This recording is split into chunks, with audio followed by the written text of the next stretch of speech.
What is the most important word in a sentence? It is verb. Because if a verb is not present in a sentence, we cannot create a correct sentence. And therefore, it is important for us to be able to identify the verbs correctly in a sentence. But before we learn to identify verbs in a sentence, let's have a discussion on time.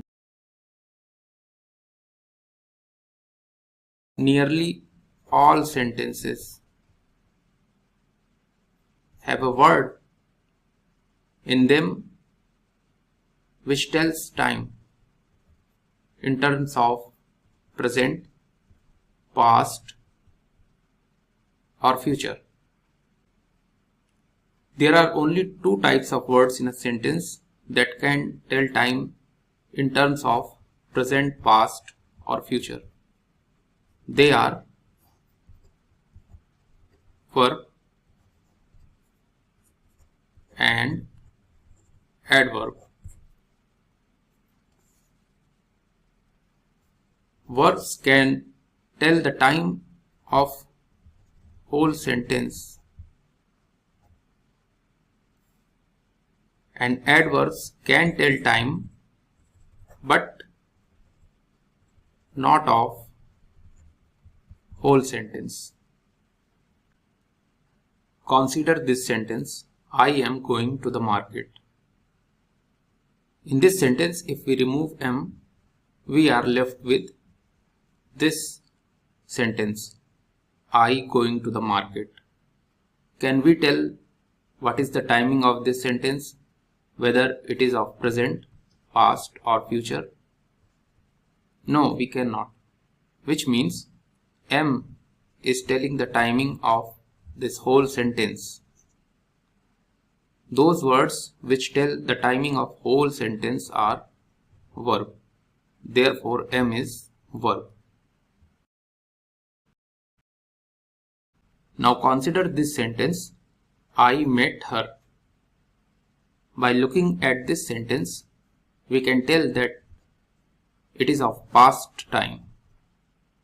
Now let's modify it. I met her today.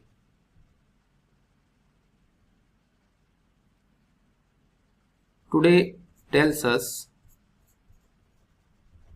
about present time. Is this sentence of present? No. It is still of past. Which means today cannot tell the time of whole sentence, and therefore today is not verb. We can ask what today is then. The words which can tell time but not of whole sentence, they are adverbs, and specifically they are adverbs of time. If there is adverb of time, there should be other type of adverbs also. Yes, we will talk about them when their time comes. Let us look at our first sentence again. I am going to the market. We identified that am is a verb. Now let's focus on going. Going is made from go. Go shows action. Those words which show action are verb. Therefore, going is verb. So this is second way of identifying verbs. Now coming back to am again, we saw that am is verb. Other verbs in the same family are are, was, were, etc. These are all related to the root word be, and hence whenever you see be, you should identify be as a verb. Let's summarize what we have discussed so far. Words indicating time of entire sentence are verbs. Words telling action are verbs. Adverbs can tell time but not of whole sentence. And we also learned that be is a verb. Now we have one important point to discuss, that nearly all sentences can be divided into two types. The first type is of the sentences which have only one verb that is capable of indicating time. The other type is of sentences which have more than one verb, that is 2, 3, 4, etc., which can tell time.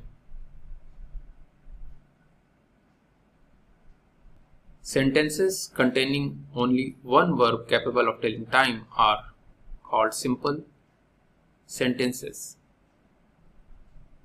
Sentences containing more than one verb capable of telling time are called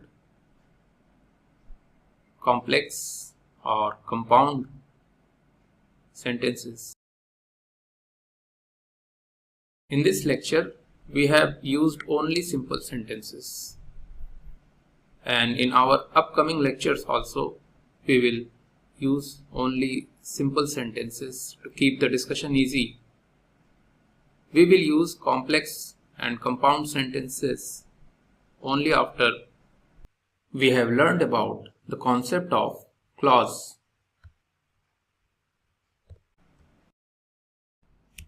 In this video, we will look at various forms of verbs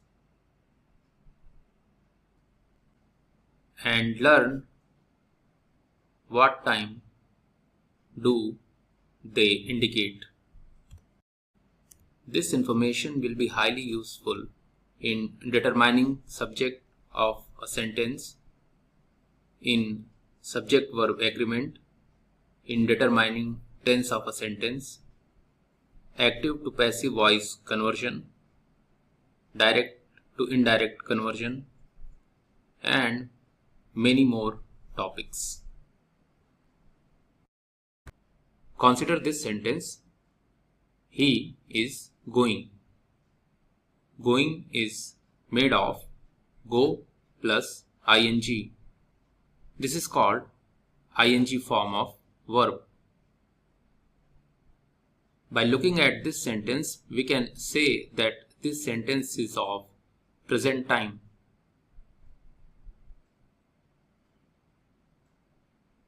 Is telling the time of this whole sentence and informing us that this sentence is of present time, which implies that going will not inform us of time. In other words, ing form does not indicate time. We know that going is made of go plus ing. In this, go is called first form of verb, also known as base form.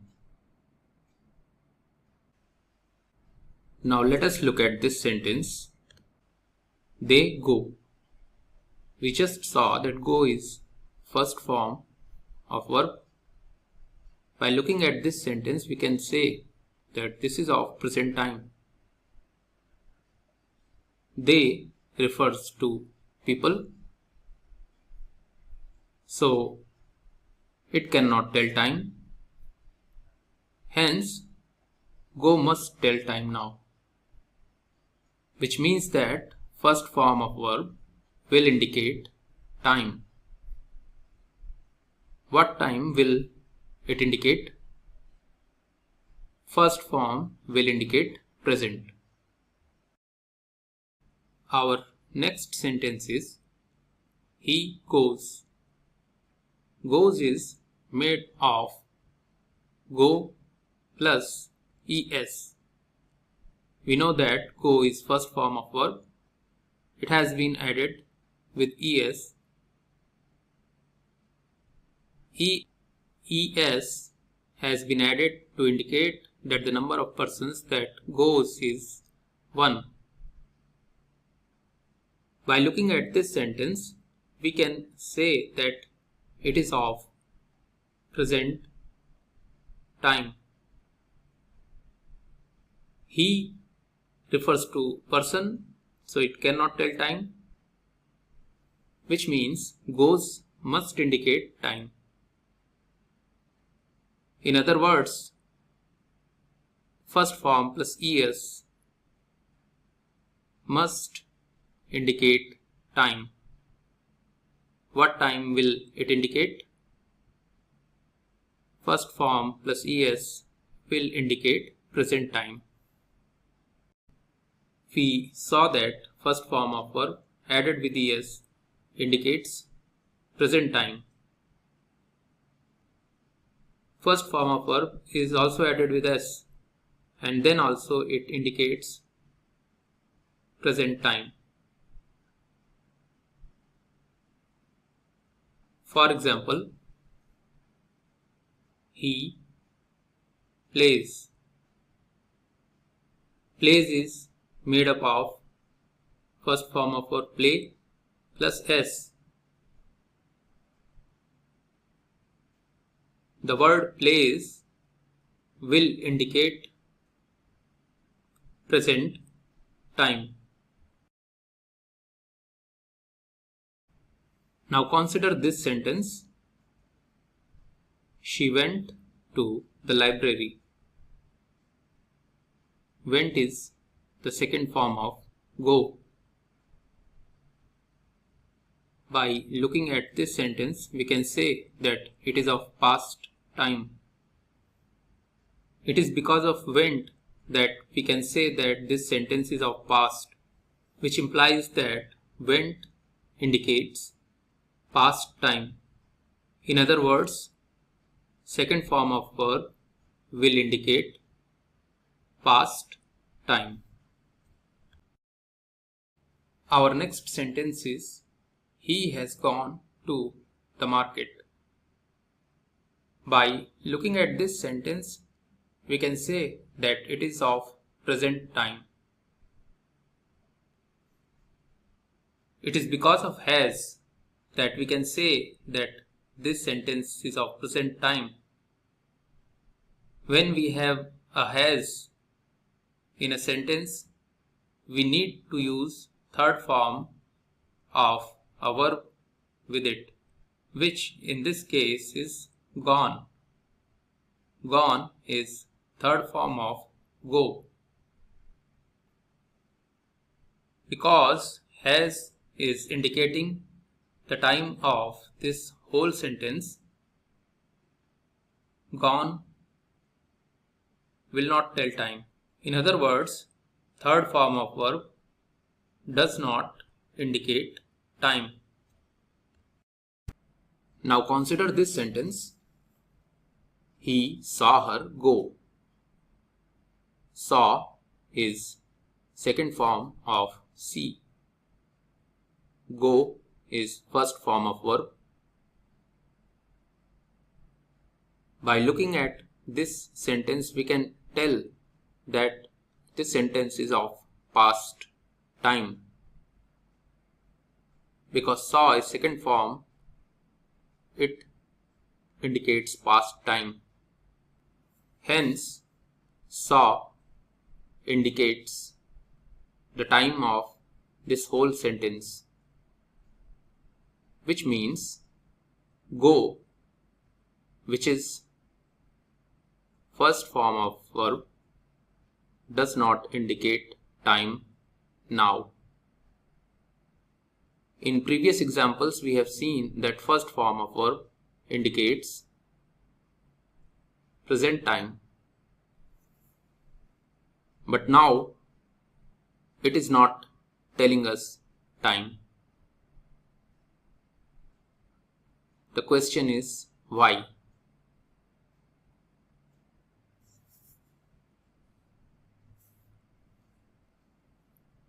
The word go is in fact to plus go, where to has been removed.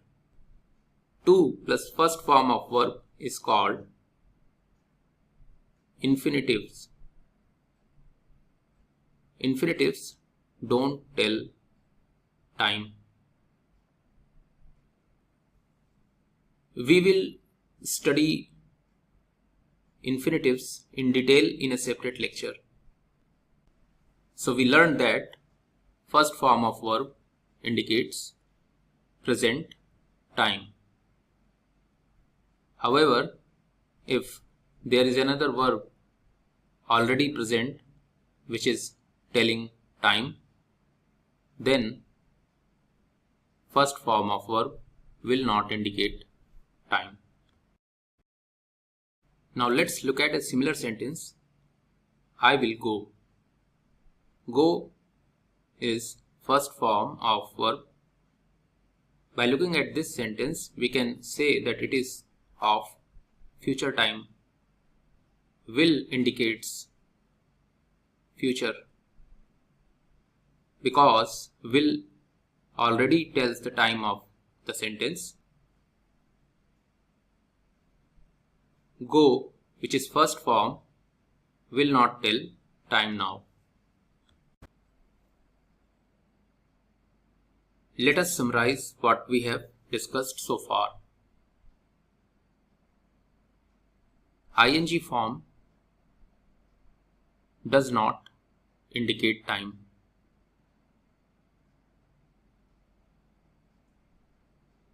Third form of verb also does not indicate time. Second form of verb indicates past time. First form of verb indicates present time. However, if there is a verb already present which tells time, then first form of verb will not indicate time. Consider this sentence. John loves playing soccer. In this sentence, focus on this underlined word John. John is name of a person, and words telling name of a person are noun. Therefore, John is noun. Now let's look at this sentence. The children are in the park. Focus on the underlined word park. The word park is name of a place. Words showing name of a place are noun. Hence, park is noun. Our next sentence is she is reading a book. Focus on the underlined word book. Book is name of a thing. Words that tell name of a thing are noun. Consequently, book is noun. Now let's summarize what we have learned so far. We learned that nouns are names of persons, places, or things. Now we will learn about pronouns. Pronoun is made up of pro and noun. Pro means for. Pronouns are those words which are used for noun or in place of nouns. Look at this example. He wrote a book. We can ask the question, who wrote the book? No name has been given. Name means noun, not given. In place of a name, we have been told that he wrote the book, which means he has been used in place of name, and hence he is a pronoun. Now we will talk about personal pronouns and how to identify them in a sentence. Consider this sentence, I am going to the market. By looking at this sentence, we can tell that I is the speaker of this sentence.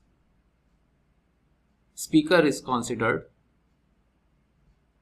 first person, and hence I is first person.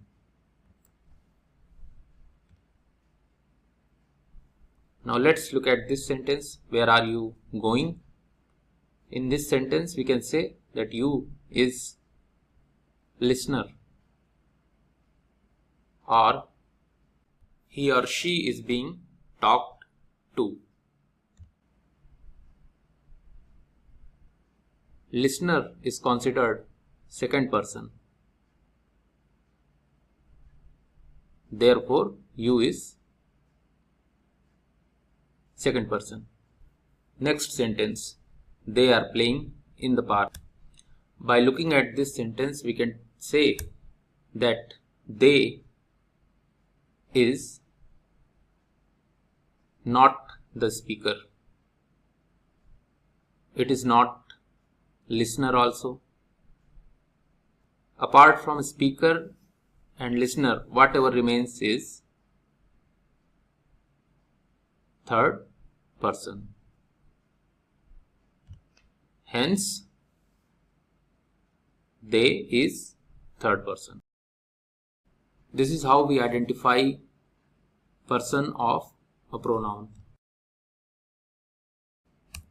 Now we will talk about adjectives. This is a big house. Focus on the underlined word big. Big is giving information about house. House is noun. Words which give information about a noun are adjectives, which means big is adjective. This is a book. A is talking about book. A book means some book.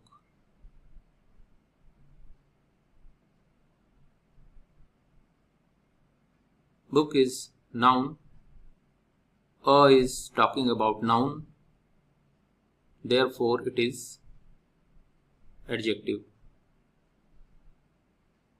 In fact, all the articles, that is a, an, and the, these are all called adjectives.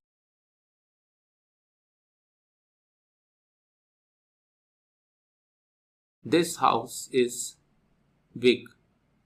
Big is talking about house, which is a noun, which means big is adjective. Consider this sentence. He is honest. Honest is talking about he. He is pronoun. The words which talk about or give information about pronoun are adjectives. So, honest is adjective. So, we learned that adjectives are those words which talk about noun or pronoun. Now, let's talk about prepositions.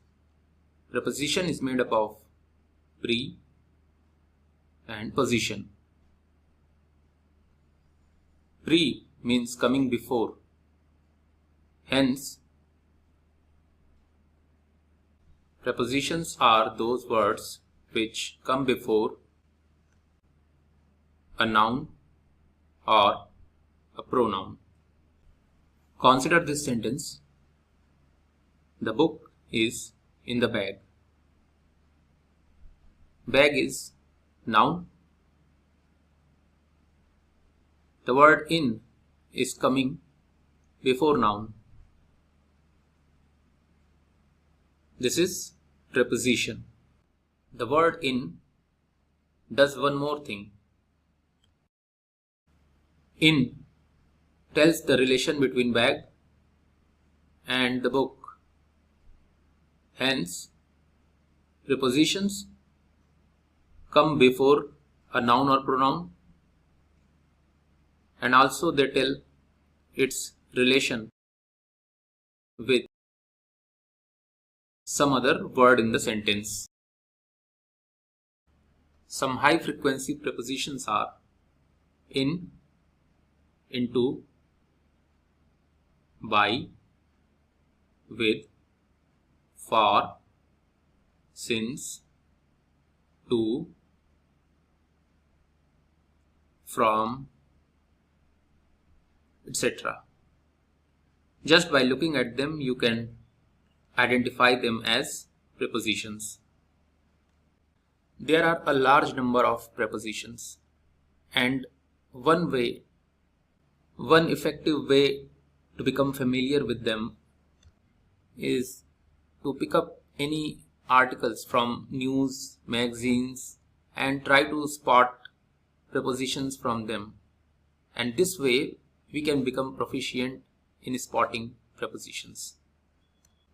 The information that we have learned in this video tutorial so far will serve us very well understanding subject-verb agreement, tenses, passive voice construction, direct-indirect speech, and many more areas.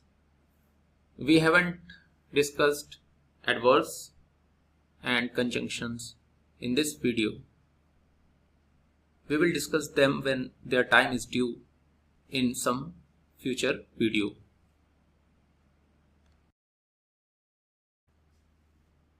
Now we will look at cases of nouns and pronouns. In other words, what are the forms in which they are used? She borrowed John's book. John is name of someone, hence it is noun. There is an apostrophe s with John, which shows that this book is property of John, or in other words, it is in possession of John. From possession is made possessive.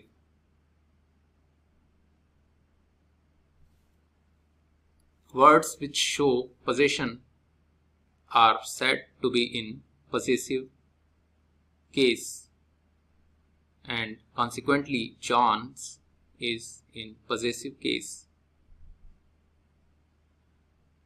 While looking at apostrophe s, we can quickly identify that John is in possessive case. We played a match. Match is noun. Played is an action verb. The noun match is coming after the action verb played. Nouns that come after an action verb are object of that action verb, and hence match is object of played. Object is said to be in objective case.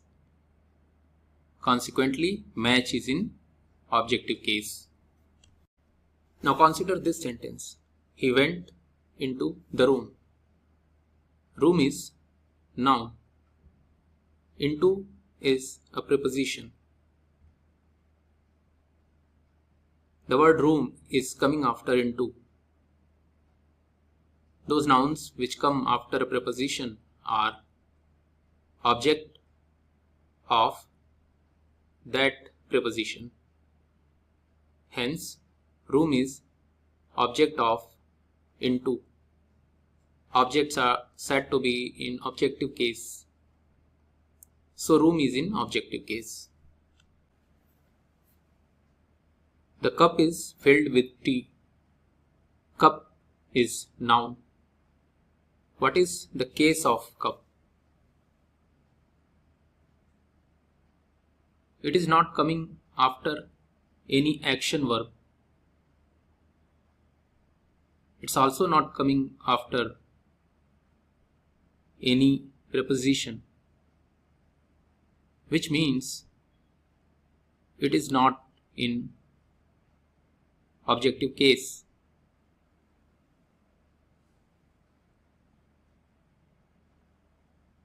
There is no apostrophe s with cup, so it's not in possessive case also. There are only three possible cases of noun or pronoun. First is possessive, second is objective, and the last is subjective. The cup is not in possessive case, not in objective, hence it is in subjective case. So, cup is in subjective case. Now we will look at cases of pronouns. Pronouns are used for nouns. Therefore, whatever rules apply to nouns will also apply to pronouns.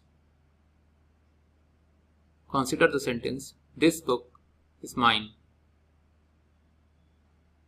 Mine is pronoun. Mine shows possession. Hence, mine is in possessive case. The teacher called me. Me is pronoun. Called is an action verb. Me comes after action verb called. So, me is object of the action verb called. Hence, me is in objective case. She gave book to me. Me is pronoun. To is preposition. Gave is action verb. Me is coming after to and also after action verb gave. Whose object is it? It is object of the word to which it is nearer. It is nearer to. So, me is object of to. and not the object of gave.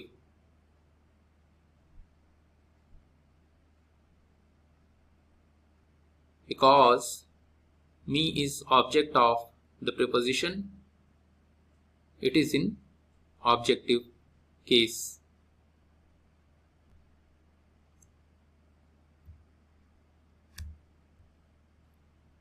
He is planning a trip. What is the case of he? He is not coming after any action verb. It's also not coming after any preposition. So, it is not in objective case. He doesn't show any possession. So, it's not in possessive case. So, the remaining case is subjective case, and consequently he is in subjective case. Now we will learn how to find subject in a sentence. In almost all sentences, there should be a verb which tells time. For corresponding to this verb, there should be a subject.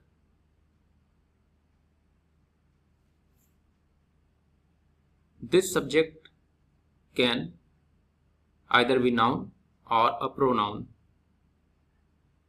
and this noun or pronoun can only be in subjective case, which means it can't be in objective case or possessive case. Consider this sentence. She is driving the car. His is a verb that tells time. For this, there should be a subject. In this sentence, she is pronoun, car is noun. Now car is coming after driving. Driving is an action verb, which means car is object of this action verb driving, and hence car is in objective case, which means it cannot be subject.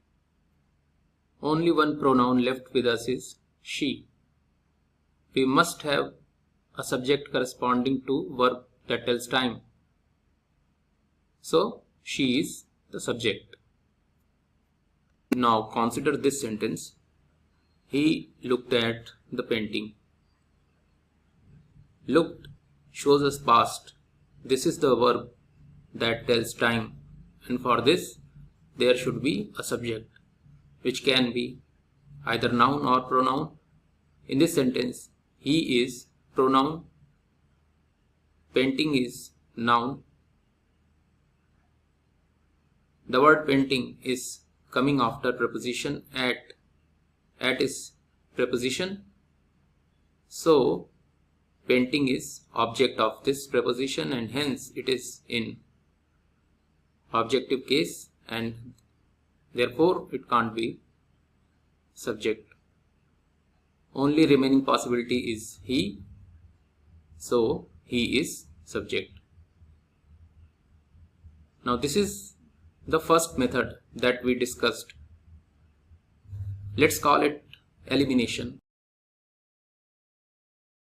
Because to find the subject, we have eliminated the words which cannot be subject. Let's apply elimination once more. Tom's cat climbed the tree. Climbed shows past. This is the verb that tells time. For this, we should have a subject, which should be noun or pronoun. Let's find noun pronouns. Cat is noun. Tom is noun. Tree is noun. Now the word tree comes after climbed, hence it is object of the action verb climbed. Therefore it is in objective case, which means it cannot be subject, so it is eliminated. Tom's has an apostrophe s, which means it is in possessive case, so it also can't be subject, eliminated. Only remaining noun is cat, and for this verb that tells time we must have a subject, so cat is the subject. Let's take a final example related to elimination method. The given sentence is, who is driving the car? Who is pronoun, car is noun. The word car is coming after driving, which is action verb. So car is object of this action verb. Therefore it is not subject, and hence who is subject.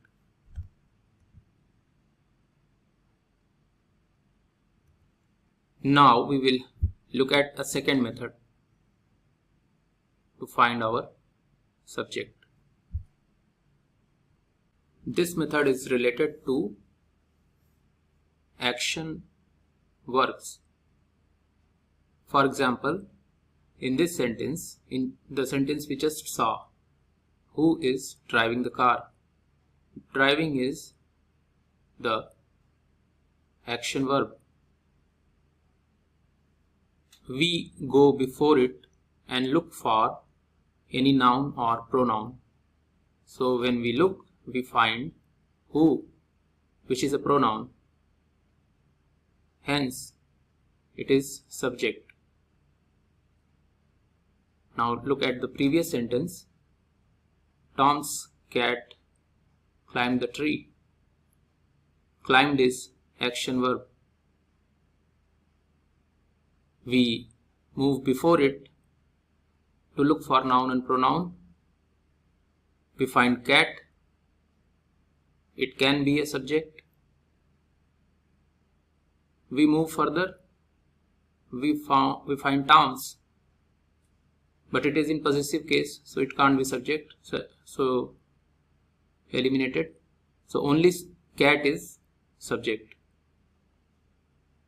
Our first example, she is driving the car. Driving is the action verb. We go before it and we find pronoun she, hence it is subject. He looked at the painting. Looked is the action verb. We go before it and we find he, and so he is subject. Let's look at another sentence. He is an author. In this sentence, he is pronoun. It is in subjective case. We can't eliminate it. Author is noun. It is also in subjective case. We can't eliminate it. Hence, elimination method will not work. We don't have any action verb also, so that method will also not work. So what do we do now? Now we have a method, but it will work only if the sentence ends in a full stop. Our sentence does end in full stop, so we can apply this method. The method is look for the time telling verb. Is the time telling verb. Go before it and look for a noun or a pronoun. He is a pronoun, hence it is subject. Now our next sentence is, who are you? Who is pronoun, you is pronoun, Both are in subjective case, and so we cannot eliminate them. There is no action verb available.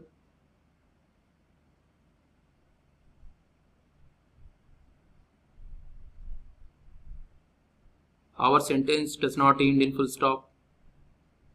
It is in question mark. So what do we do now? We can convert this question mark into a full stop.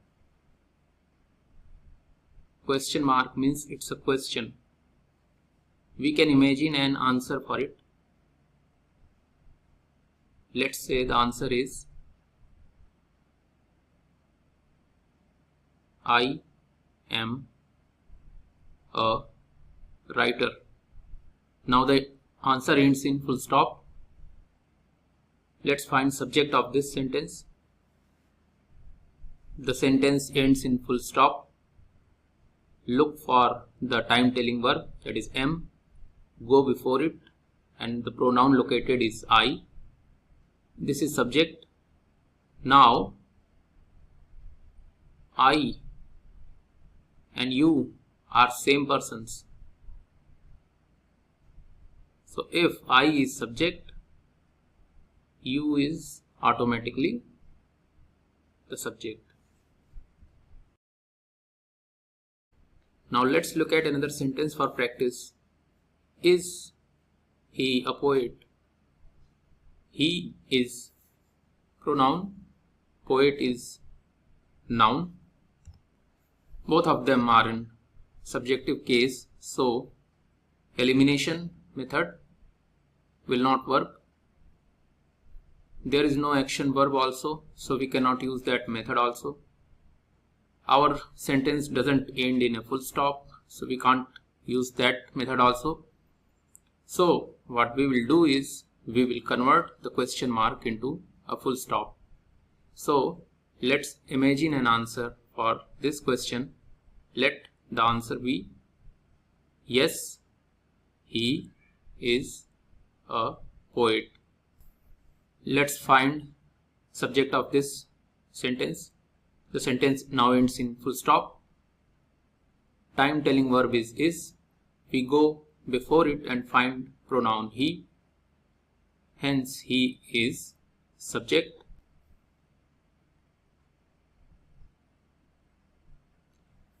This he is same as this he.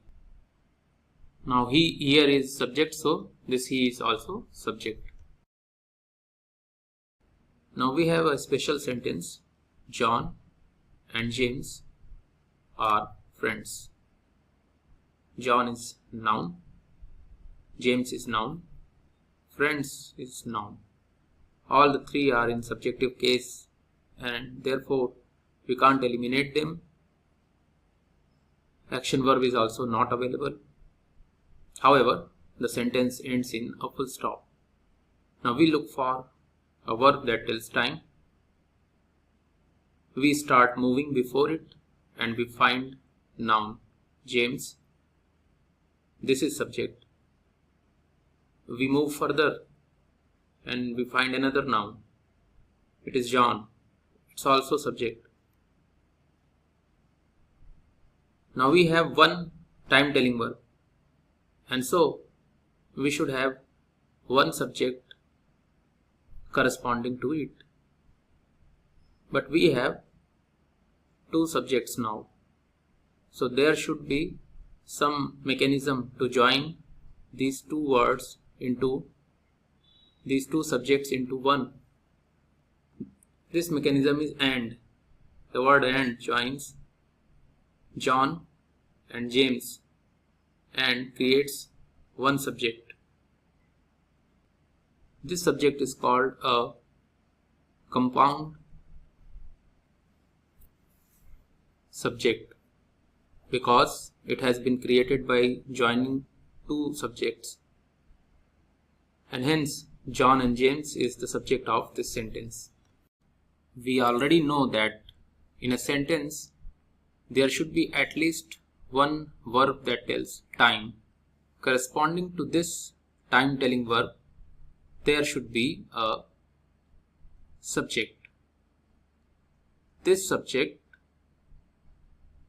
and the verb that tells time, they should match with each other, or in other words, they should agree. For example, with I, we can use am. In other words, they agree with each other.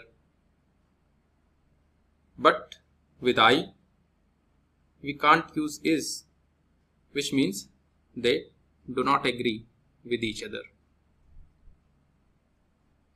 Similarly, with he, we can use is.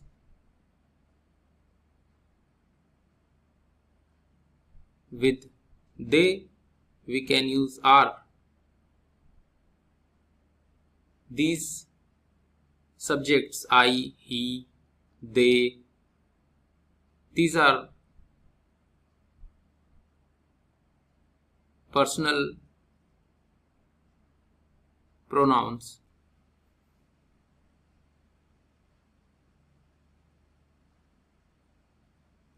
So we say that subject and verb should agree in person. Subject and verbs should not only agree in person but also agree in number. For example, they are playing in the park. Are is the verb. They is subject. They is plural. Are is also plural, which means they agree in number. So agreement in number means we are talking about singular and plural. If subject is singular, verb should be singular. If subject is plural, verb should be plural. Now consider the sentence, she runs. There is an S added to run, which shows that our subject is singular. Similarly, she goes. In this sentence, ES is added to go to show that subject is singular. So if subject is singular, verb should have S or ES attached to it. Now consider the sentence, they run. They is subject, it is plural, and our verb does not end in S or ES. The absence of S or ES indicates that the subject is plural. So we learned that subject and verb should agree in person as well as in number. In this video, we will talk about subject-verb agreement errors. The given sentence is, the boy ran around the park. Run is the verb that tells us time. Corresponding to it, there should be a subject. Boy is the subject. The verb that tells time does not end in S or ES, and this implies that the subject is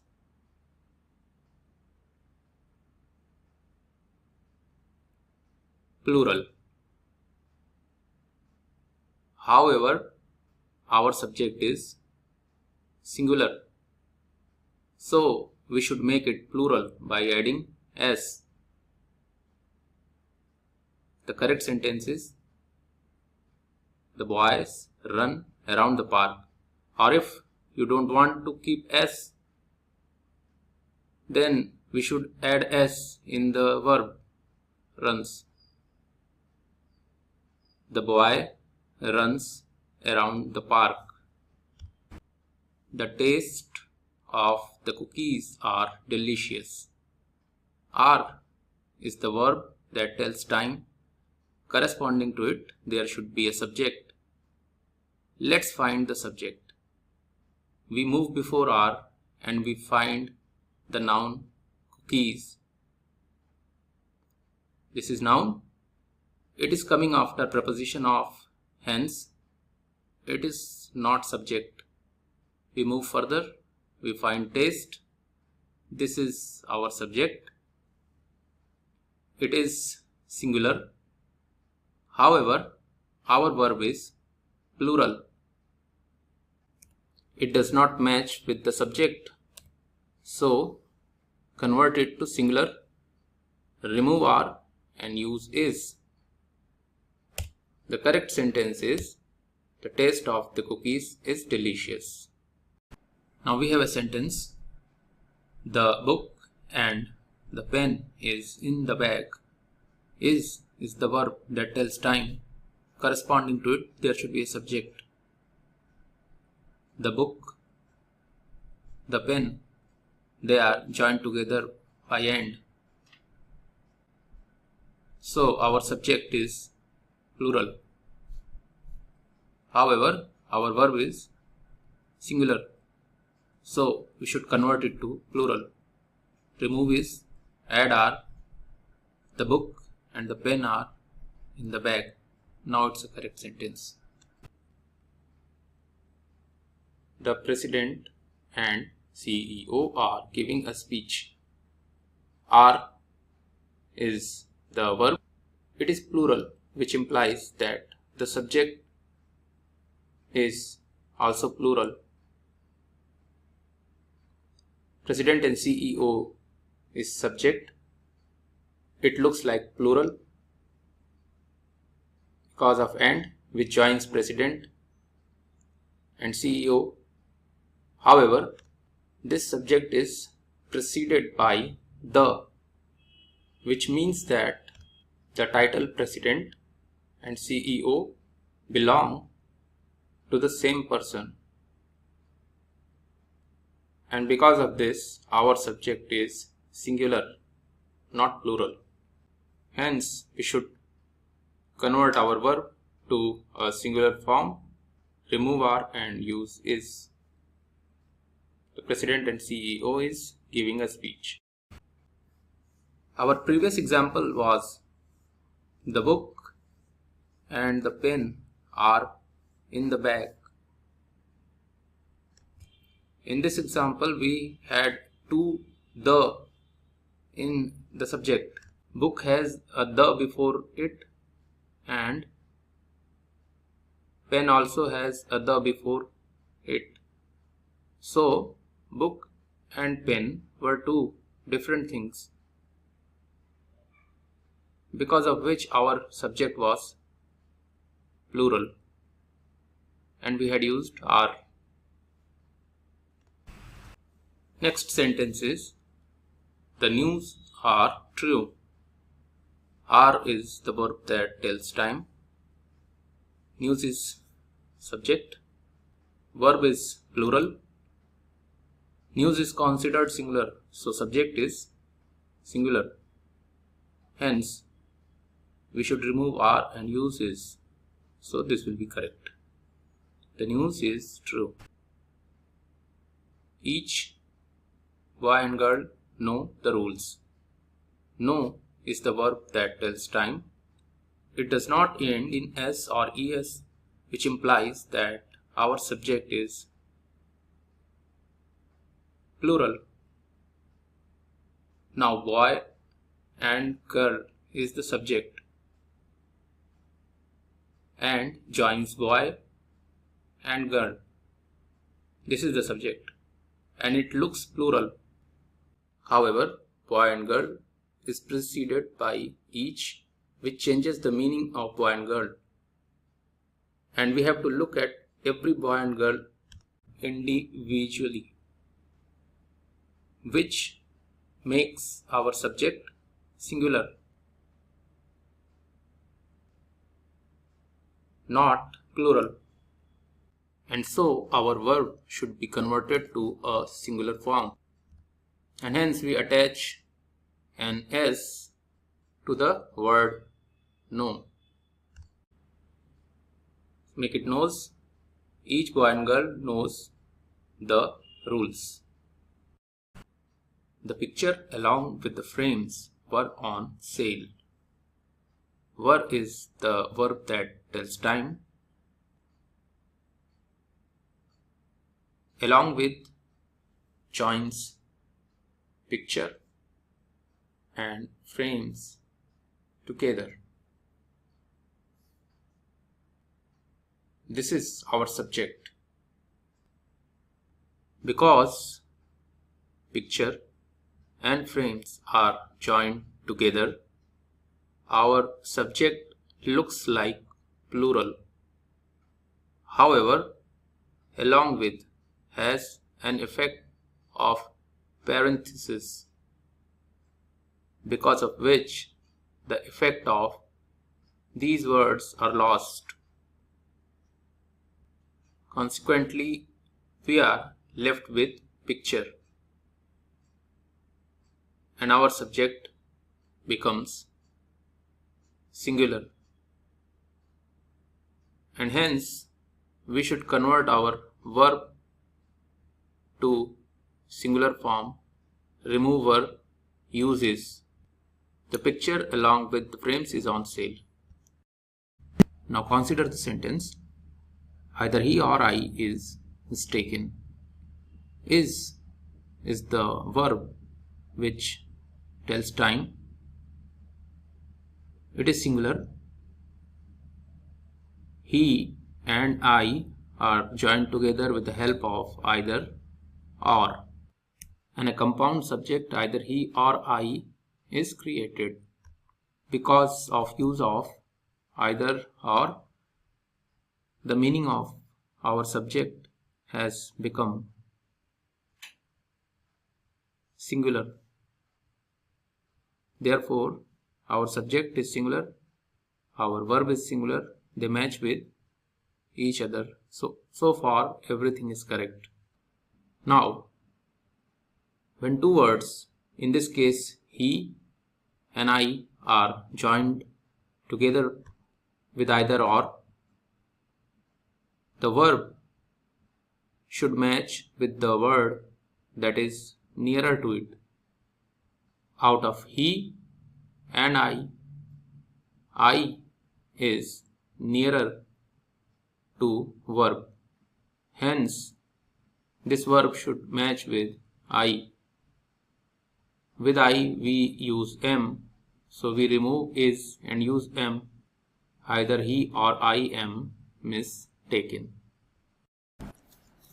Now let us talk about gerund, participle and infinitive.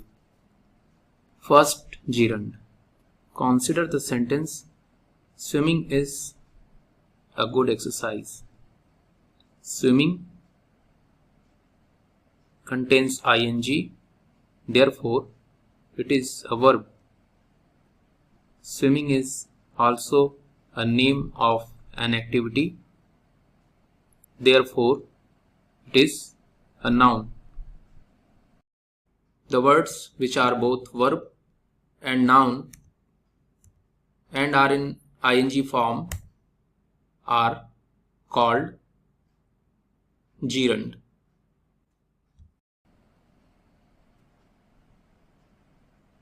Swimming is a gerund. Gerunds don't tell time, and therefore they cannot have their own subject,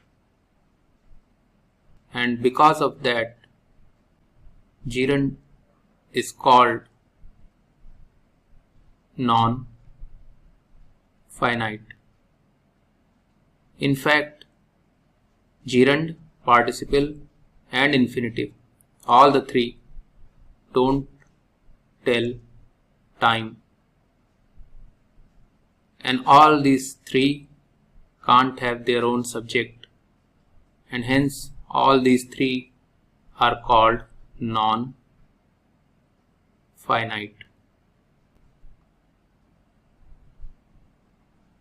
gerunds can't have their own subject, but they can themselves act as subject of a sentence.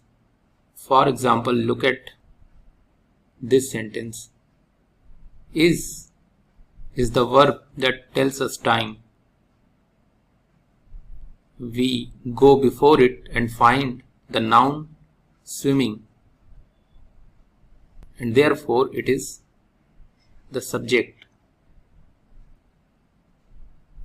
It is a gerund also, which means gerunds can act subject. However, they cannot have their own subject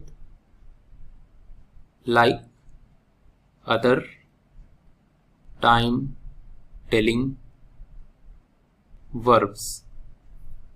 Let's have some practice. Playing is good for health. Playing is name of an activity, hence it is a noun. It is also a verb. It is both verb and noun, hence it is gerund. Consider this sentence. I like watching movies. Watching is verb as well as noun because it is name of an activity. So it is a gerund. Now let's talk about participle. Consider this sentence. The boy is playing. Playing has ing, therefore it is a verb. Playing is also talking about boy, which is a noun. The words talking about noun are adjective, hence playing is adjective, which means it is partly verb and partly adjective. From part we have participle. Therefore, playing is participle here. Hearing the noise, he woke up. Hearing is verb. Hearing is also talking about he, which is a pronoun. Hence, it is an adjective. It is partly adjective, partly verb. Hence, it is participle. They saw a running train. Running is talking about train, which is a noun. Hence, it is adjective. It is also verb. Hence, it is participle. The boy has played. Played is verb. It is talking about boy, which is noun. Therefore, it is adjective. Partly it is adjective, partly verb. Hence, it is participle.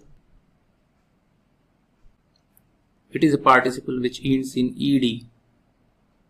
This form is called past participle. Participles ending in ing are called present participle. In fact, ed form is nothing but third form of verb. A burnt child dreads the fire. Burnt is verb. It is talking about child, which is noun.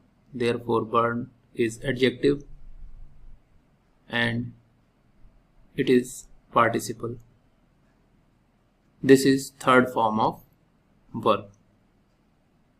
Hence, it is past participle.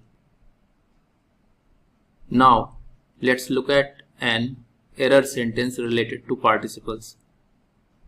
Going above the hills, a house was seen. Consider going. Who was going? It looks like a house was going, which is incorrect logically. We should have a logical noun or pronoun, which is absent here. We should modify the sentence like this. Going above the hills, we saw a house. Now, going is correctly talking about we, which is a pronoun. Now let's talk about infinitive. It is easy to identify them. To plus first form of verb is called infinitive. To swim is a good exercise. To swim is infinitive. He wants to study. To study is infinitive. Birds love to fly. To fly is infinitive. This is a movie to watch. To watch is infinitive. Now, let's look at an error sentence related to infinitive. Sam told him to quickly go. To go is infinitive. The word quickly has been inserted between to and go. This structure is called split infinitive and it is incorrect. We should not use quickly in between to and go. So remove it and put it here. And the correct sentence will be Sam told him to go quickly. We saw that infinitives are first form of verb with to attached to them. Sometimes this to is removed. Even then, they are still infinitives. For example, I saw him go. Here, go is actually to go, where to is removed. So it is infinitive. You need not do it. Do is also infinitive. I will go there tomorrow. Go is infinitive. With will, we use to plus first form where to is removed. We watched them succeed in their performance. Succeed is infinitive. I heard her play a lovely melody. Play is also infinitive. Consider this sentence. The book is in the bag. The second sentence is the pen is on the table. Let's combine these two sentences together and we have a sentence. The book is in the bag and the pen is on the table. Now in this sentence we have two sentences. The first is this and the second is this. A sentence in a sentence is called clause. So we should not call them sentence now. This is clause 1. Let's call it clause 2. So there are two clauses in this sentence. Let's come back to our original sentences. The book is in the bag. Is shows us time. So with respect to it, there should be a subject, which is this, which means for this sentence we have a subject verb pair. This is the sign of a complete sentence, that it must have a subject verb pair. In the second sentence, again this verb is telling us time of this whole sentence and the subject of it is pen.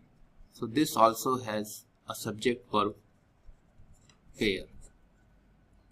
Now because these two have been combined together to form this sentence, so this sentence now must have two subject-verb pairs. Let's look at them. Is telling us time. So for this there should be a subject. We come before it and find book. So this is the subject. So we have found our first subject-verb pair. Once we found our subject-verb pair, we have identified clause 1. In the second part, is tells us time, and therefore for it there should be a subject. We move before it and find pen. This is the subject, and now our subject-verb pair has been found. So this is the identification of clause 2. When we were moving before this time-telling verb to find our subject, we were doing this as if this sentence exists independently, which means we consider it separately as an independent isolated sentence. Otherwise, we have to move still forward, which is not what we want to do here. Let's relook at our first sentence. The book is in the bag. This is the time-telling verb. For a moment, remove it. This is the subject of this verb. Let's remove this also. Adjective is attached to this noun, so it will not stand. Let's remove it also. All we are left with is in the bag. In the bag is the group of words. Does it give us some meaning? Yes. It's not a complete sentence. Its subject and verb have been removed, and still it is giving us some meaning. So such group of words which still give us some meaning even though subject and verb are absent, they are called phrase. Consider this sentence, which is very costly. This sentence has no meaning. Now consider this sentence. This is a book. This sentence has meaning. Now let's combine these two sentences, and the new sentence is, this is a book which is very costly. This sentence has full meaning. Which is very costly is the clause which was the independent sentence here. But at that time it could not stand on its own. There was no meaning. However, when it has been combined with this is a book, it can stand. So the clause which can't stand independently is a dependent clause. Sometimes it is also called subordinate clause. Let us quickly summarize what we have learned so far.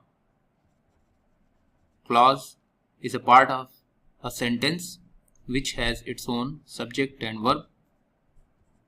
The clauses which can stand on their own are called independent clause, and the clauses which cannot stand on their own are called dependent clause or subordinate clause. Let's see how to find subject of a subordinate clause. Consider this sentence. This is the book which I gave him. Which I gave him is subordinate clause. We have to find subject in this clause. So treat it as a separate sentence, which means assume there is nothing before it. Now gave is the second form of verb which shows past and therefore there should be a subject corresponding to it. We move before it and we find pronoun I. This is the subject. We move further and we find which is also pronoun. So the question is, should it be included with this subject? We can include it in subject if there is any word which connects which and I, such as and, or, as well as, or either or neither nor.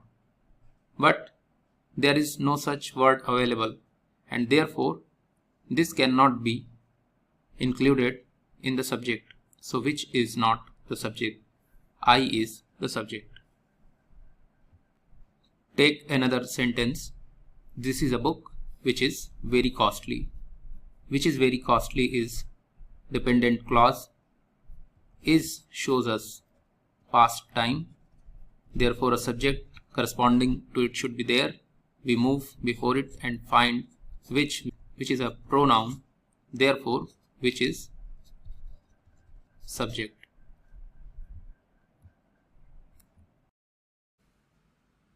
Consider this sentence.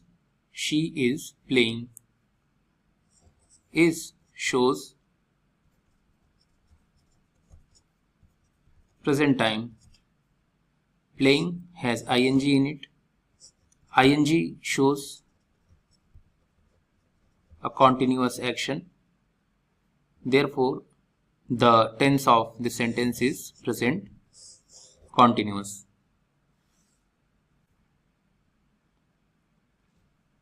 Suppose this is present time.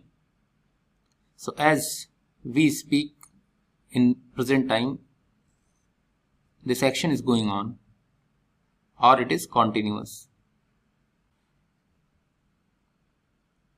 The next sentence is, he is going there tomorrow.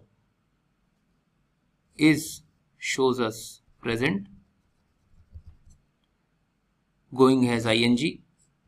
Therefore, it is showing us continuous. The tense is present continuous.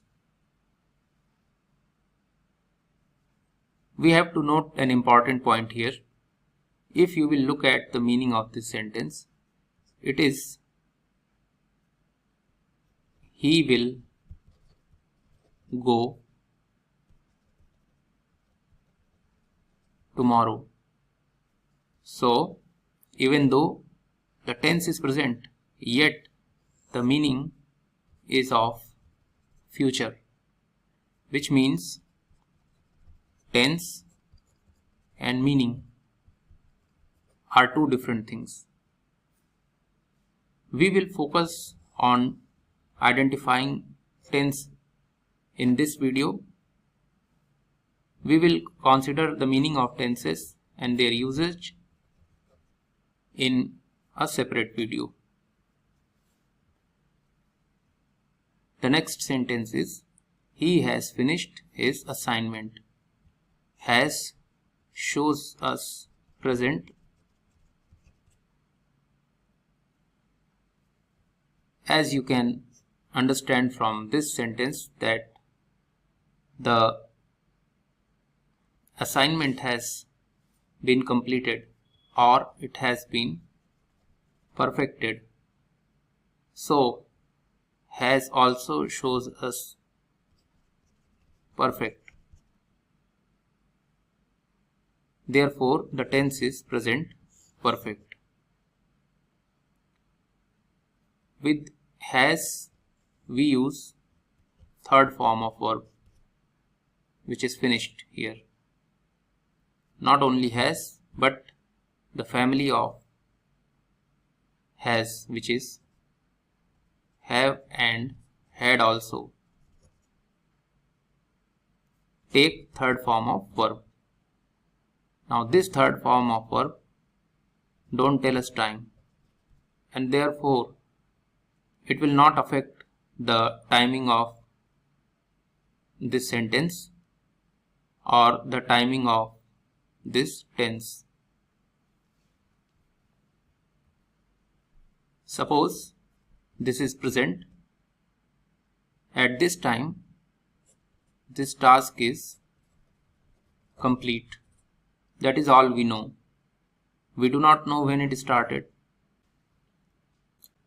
Now consider this sentence. They have been playing for 2 hours. Suppose this is present. This is 2 hours duration. They have been playing for 2 hours. So in these 2 hours, some task of playing should have been completed, or in other words, perfected. The task of playing is still going on because we have used the word ing. So it is continuous. The time is present and therefore the tense is present perfect continuous. Have is used to show perfect. Have also tells us present. Ing shows continuous. Present perfect continuous. With have, we need third form of verb. Playing already has ing, so we can't use it.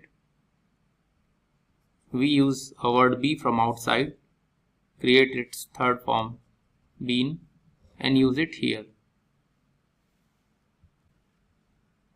He drinks tea. Drinks is first form of verb. It shows us present time. There is no ing and no has, have or had. Therefore, it is not continuous or perfect.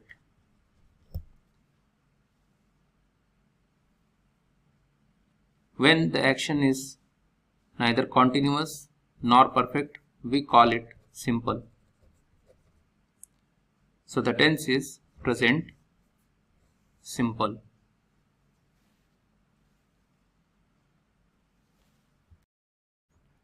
John went to the market yesterday. Went is second form of go. Therefore it shows past time. Went is also action verb. There is no ing with it. Therefore it can't be continuous. There is no has, have or had with it. So it can't be perfect. And therefore it is simple. And the tense is past simple. By the time he arrived, the movie had started. This sentence contains two clauses. This is clause 1 and this is clause 2. First, let's focus on clause 1. Arrived is the word that is showing action. It does not contain ing or has, have, had with it. So it is showing simple tense. It is second form of arrive, hence it is showing past. So the tense is past simple. In the second clause, had shows us past, had also shows us perfect. So the tense is past perfect. Now suppose this is present time. There are 2 points in the past. When there are 2 points in the past, the point that is earlier has to be kept in past perfect. That is, we have to use had. And the point that is coming later is to be kept in simple past. Movie started at this point.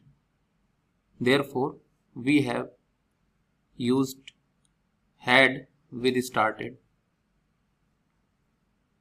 He arrived at this point. So we have kept arrived in simple past.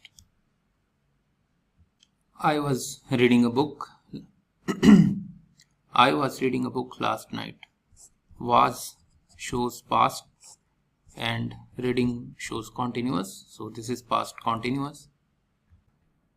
By the time he arrived, I had been waiting for him for 30 minutes. This word is telling time, and had is also telling time. Therefore, we have 2 clauses. First is this, and the second is this.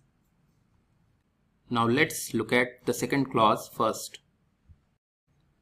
Had shows us past as well as perfect. Waiting has ing, so it shows us continuous. Had needs third form of verb. Waiting is not free, so be has been transformed into third form been and used here. In this clause, we have used arrived, which is second form and shows past.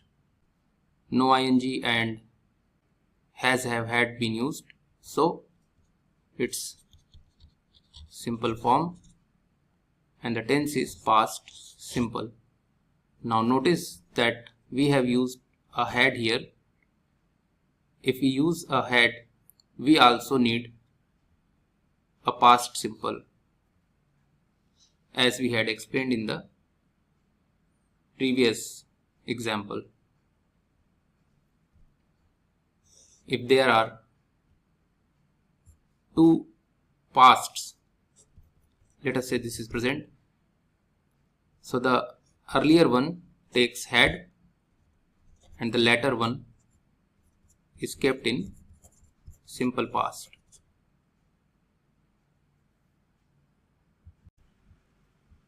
I will visit my grandparents next week. Visit is the action verb. There is no has, have or had attached to it, so it's not perfect. No ing, so it's not showing continuous. Hence, it is showing simple tense. Will shows future time. Will takes first form of verb with it, which is visit. Visit is first form, but it does not tell present time, because will is already telling us time, so first form will now not tell time, and therefore the tense of this sentence is future simple. I will be leaving for Paris at this time tomorrow. Will shows future and leaving shows continuous. So the tense is future continuous. Will needs first form of verb. Leaving has ing in it, so we can't use it. We take verb be, which is already in first form, and use it here. by the end of the year I will have completed my degree. Will shows future and have shows perfect, and therefore the tense is future perfect. Have is the first form of verb. However, because will is telling us time, have need not tell time now, and hence it will not have any impact on the timing of the tense. By next month, I will have been working here for 5 years. Will shows future, have shows perfect, working shows continuous, have has first form of verb but it will not tell time because will is already telling us time. Have needs third form of verb. Working cannot be used, so be has been converted to been and used here, and therefore the tense is future perfect continuous. He is reading a novel. Let's convert this active voice sentence into passive voice. Reading is the action verb in this sentence. When we go before it, we find pronoun he. This is the subject. Convert this subject into object. Objective form of he is him. Because him is in objective form, we need a preposition before it. Use by. In most of the passive sentences, preposition by is used. After this action verb, noun novel is located. This is object of this action verb. Convert this into subject. The subjective form of novel is novel because it is a noun. There is an article, that is an adjective, a before novel. Keep this adjective before it as it is.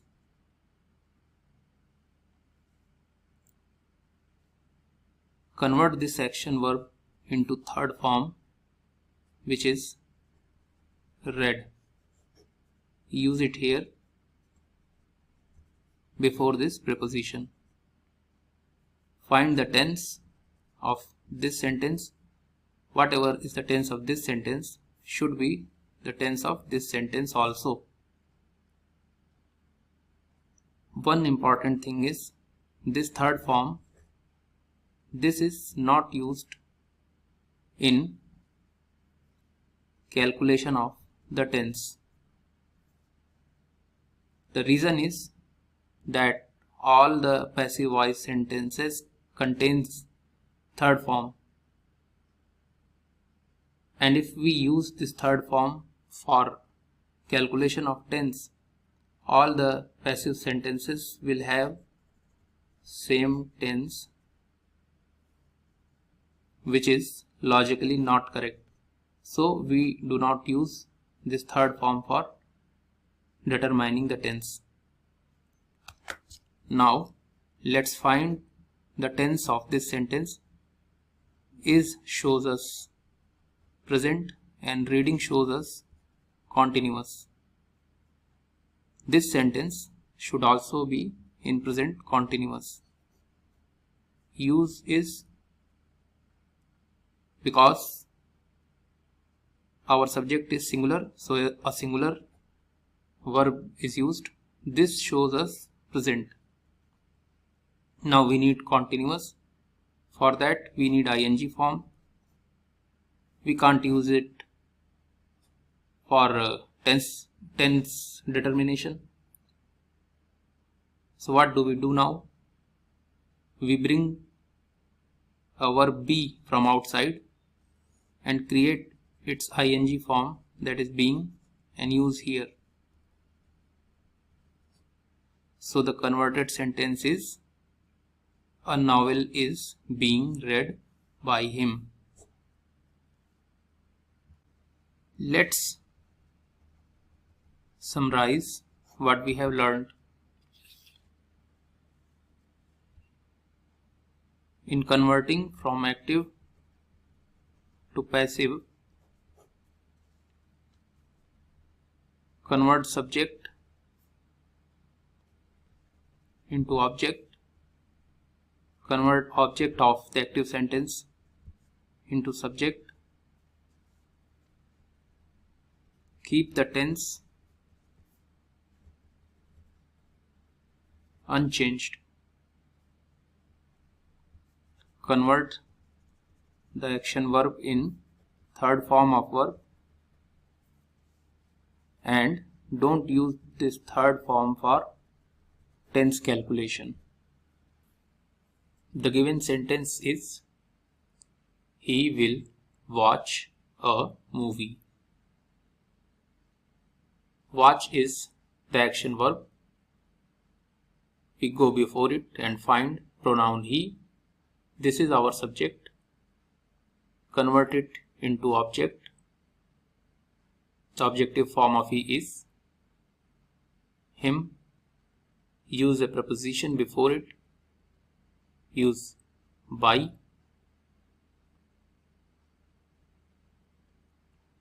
After this action verb, there is a noun movie. This is object. Convert it into subject. Movie will remain movie in subjective form also because it's a noun. Adjective a has been used before it. Here also use a. Action verb watch should be converted into third form, which is watched. Use it here.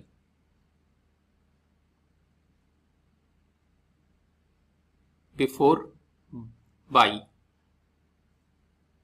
Find out the tense of this sentence.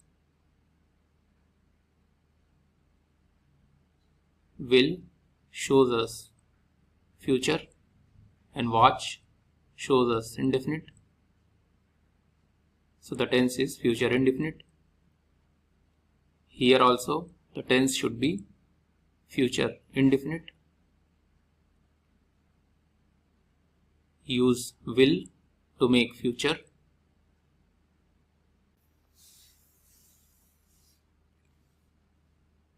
Look at will. It takes first form of verb with it. So we need first form here. Watched cannot be used because it is in third form. It can't be used for tense formation. So what do? We bring a word be from outside. This is already in first form. Supply it here. And the converted sentence is, a movie will be watched by him. Let's convert this active sentence into passive voice. The sentence is, she has completed her task. Completed is the action verb. We go before it and the pronoun she is found. This is subject. Convert it into object. Objective form of she is her. Use preposition before it. After this action verb, noun task is located. This is object. Convert it into subject. Task will remain task in subjective form because it's a noun. Before this, an adjective her is used, so we will use the adjective her as it is.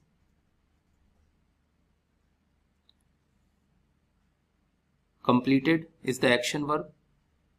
Make third form of it, which is completed. use it here before this preposition. Find out the tense. Has shows us present as well as perfect, and third form has been used with has. Here also we need present perfect. Use has because has is singular and task is also singular. Has can create present as well as perfect.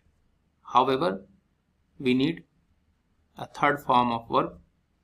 We cannot use this third form because it is not used for the calculation of tense. So we bring a word be from outside, make its third form, that is been, and supply it here.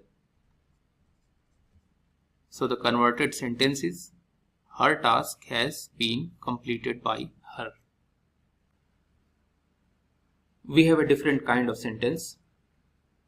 The sentence is he can drive a truck.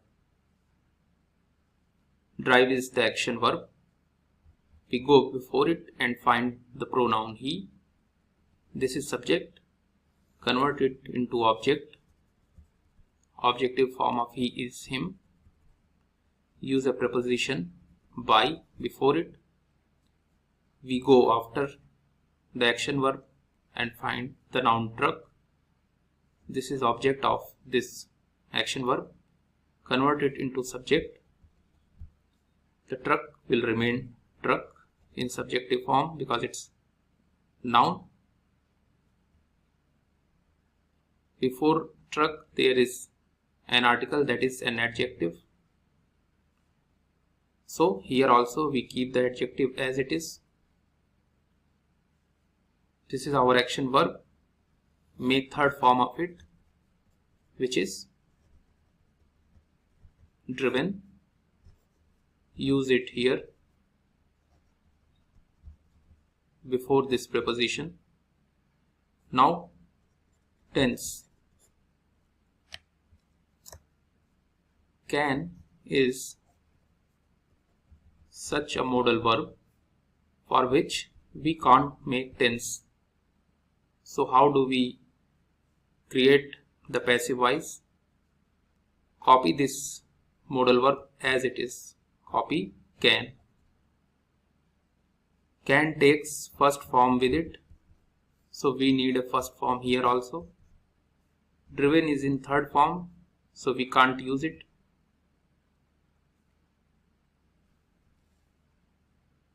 So we bring a word be from outside. This is already in first form. Use it here. So the passive sentence is a truck can be driven by him. I will go to the mall. Go is the action verb. If we go after it and look for a noun or pronoun, we find mall. However, there is a preposition before this noun, hence it is object of this preposition, which means we do not have an object for this action verb. We don't have an object, so we can't make subject of it for passive sentence, and therefore we can't make the passive sentence also. So if we don't have an object of the action verb, we can't make a passive sentence. So for this sentence we can't create passive voice. The given sentence is she is in the room. In this sentence there is no action verb, so we cannot have an object for that action verb.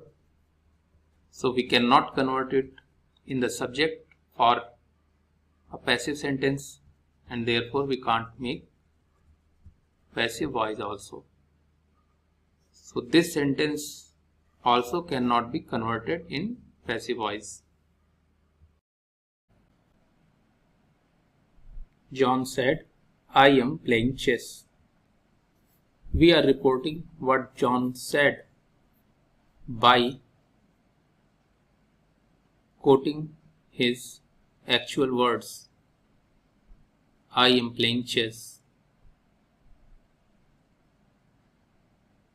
This is called direct speech.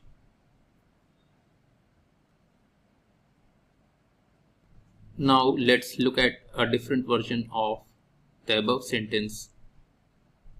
John said that he was playing chess. We are reporting what John said without quoting his actual words. Quotation marks are removed. This is called indirect speech. When we remove the inverted comma, we have used the word that before the reported statement. Let's again look at this sentence. John said, I am playing chess.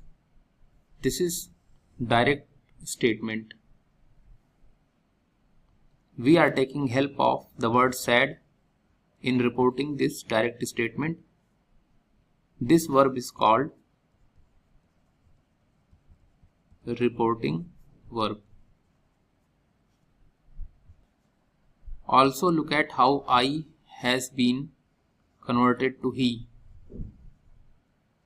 This is because John is third person. He and John are same persons. Therefore, this pronoun should also be third person as well as singular, because John is singular. He satisfies that criteria, hence he has been used. The reporting verb can be either of the past time or of present time. If it is of past time, then the verb that is telling time in the direct speech will be converted to its past form. However, if the reporting verb is of the present time, the verb that is telling time in the direct speech, its form will not be changed. Now let's look at some examples of this case.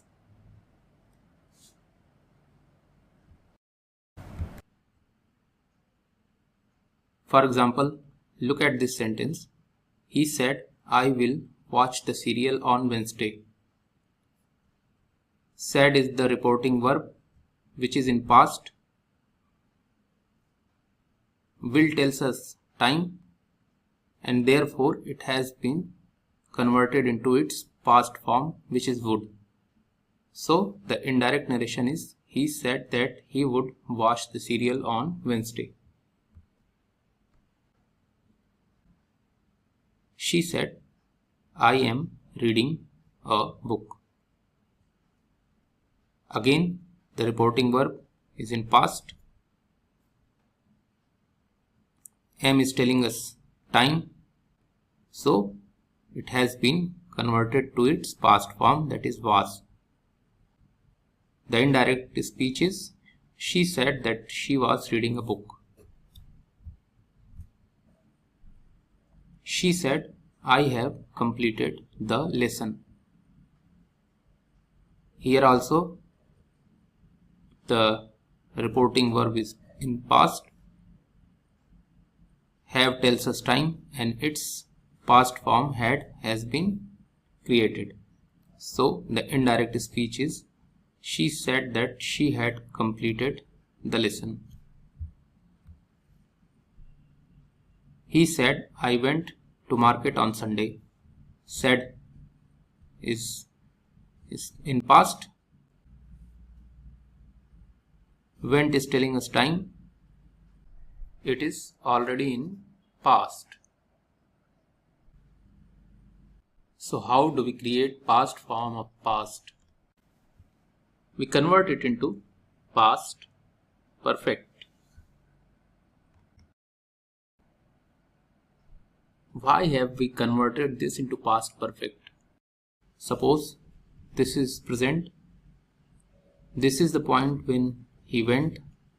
This is even earlier point. What we want is we want to push it further in the past. That is, we want to make past of the past. So this point is earlier point. When two pasts are available, the one that is earlier comes in past perfect. So we will use had with it. And hence the word went has been converted to had gone. So the indirect speech is he said that he had gone to the market on Sunday. Now we have an exception. The sentence is the teacher said the earth goes around the sun. Our reporting verb is in past. However, this sentence is a universal truth, and a universal truth always remains in present indefinite. So we should not change the tense here. Now let's look at the case when the reporting verb is in present. She says the reporting verb is in present. I am reading a book.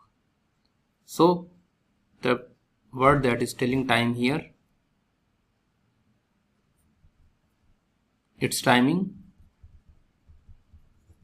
will not be changed. It is present, so we have converted it into is, which is also present. We have converted it into is to match it with she. So the indirect speech is she says that she is reading a book. The direct sentence is she said I will go to Paris tomorrow. The word tomorrow shows us time, but it does not show the time of whole sentence. Therefore, it is adverb of time. Said is the reporting verb which is in past. When the reporting verb is in past, the form of adverb of time will be changed. For example, in the indirect sentence, we have converted tomorrow to next day. She said that she would go to Paris next day. Why this has been done? Let's assume she made this statement on 1st of January. That means she wanted to go to Paris on 2nd of January. Someone else reported this statement on 10th of January. And if we still use tomorrow, then that would mean that she wanted to go to Paris on 11th of January, which is not correct. She wanted to go on 2nd, and therefore we should not use tomorrow. When we use next day, that would mean that she wanted to go to the next day of the day when the statement was made.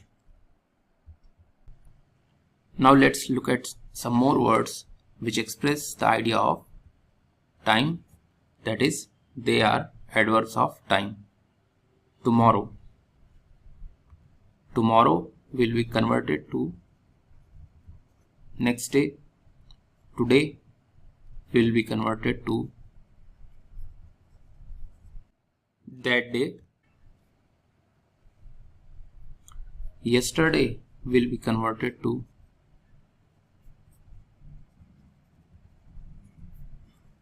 the previous day. Now will be converted to then.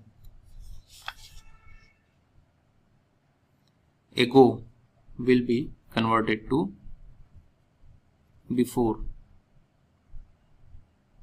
Last night will be converted to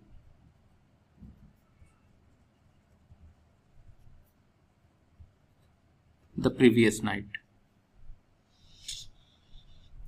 Now let's look at some words here which express distance. These words, this, these and here, they show us proximity. This will be converted to that. These will be converted to those. Here will be converted to there. So you can see the words of nearness have been converted to the words which express farness or distance. Now we will look at how to convert direct speeches containing orders and requests. The given sentence is, James said to Alex, go away. Said is the reporting verb. The direct speech is go away. It clearly shows that it is an order.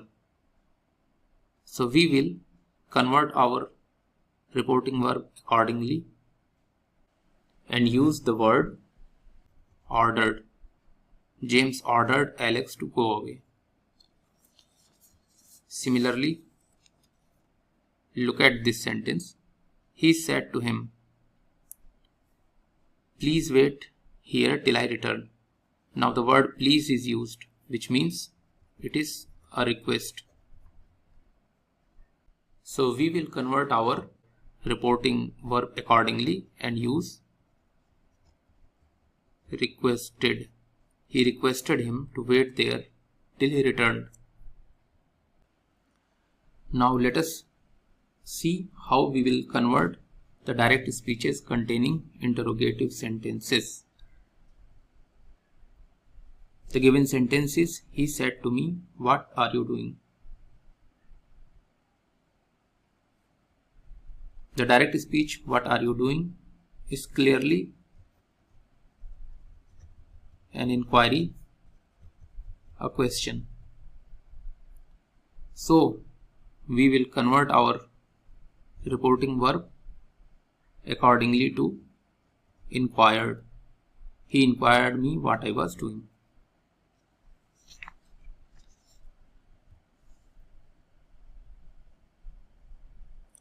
Next sentence is, he said to me, will you go to the market? Will you go to the market is a question. So said has been converted to asked, which is also same as inquired. This question can be answered in yes or no. Will you go to the market? Yes, I will go to the market, or no, I will not go to the market. And therefore, a additional word whether is also used to express this idea. He asked me whether I would go to the market. Now we will see how to identify adverbs in a sentence. The first sentence is, the train is very late. Late is talking about train. Train is noun, therefore late is adjective. And very is talking about late. How late is train? The answer is very late. The words which talk about adjective are adverbs, and hence very is adverb. Now look at this sentence. He runs fast. Runs is verb. Fast is describing this verb. Hence fast is adverb, because the words describing a verb are adverbs. Consider the next sentence. He runs very fast. Runs is verb. Fast is talking about runs, that how he runs. He runs fast. So fast is adverb. Very talks about fast. How fast does it run? Very fast. The words which describe adverbs are also adverbs.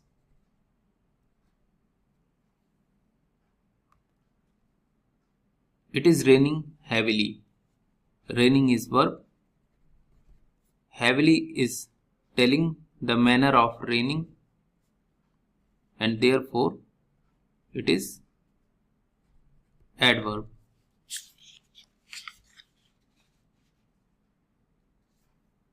I am going there.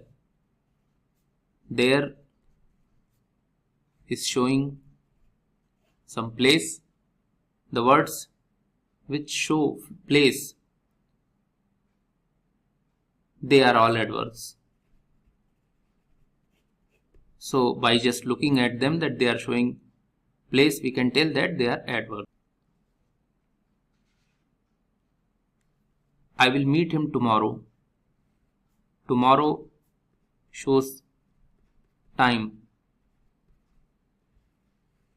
Those words which tell time but not a whole sentence,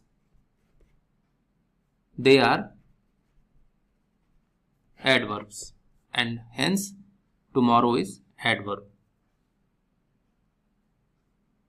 He always comes late. Comes is verb. Always is telling us how often he comes late. So it is talking about comes, which is a verb. Hence always is adverb. He is too careless. Careless is talking about him. Hence it is an adjective. And he is too careless. How much careless? So too is talking about his carelessness, or in other words, it is talking about the adjective, and therefore it is adverb. So let us summarize what we have learned. Adverbs can talk about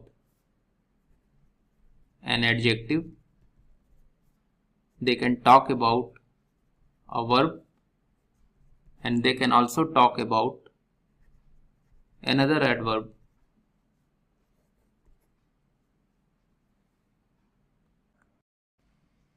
He works diligently. In this sentence, diligently is talking about the manner in which he works. Therefore, diligently is an adverb of manner. He listens actively. In this sentence, actively is talking about the manner in which he listens. Therefore, actively is adverb of manner. Now, notice that in these two sentences, the adverbs of manner, that is, diligently and actively, end in ly. Often, adverbs of manner end in ly.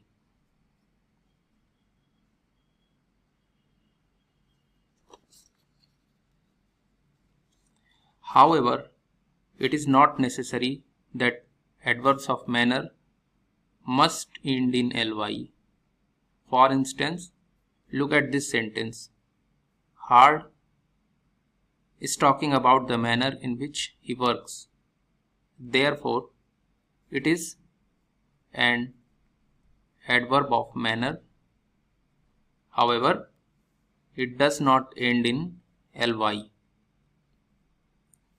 So what we learned from this discussion is that adverbs of manner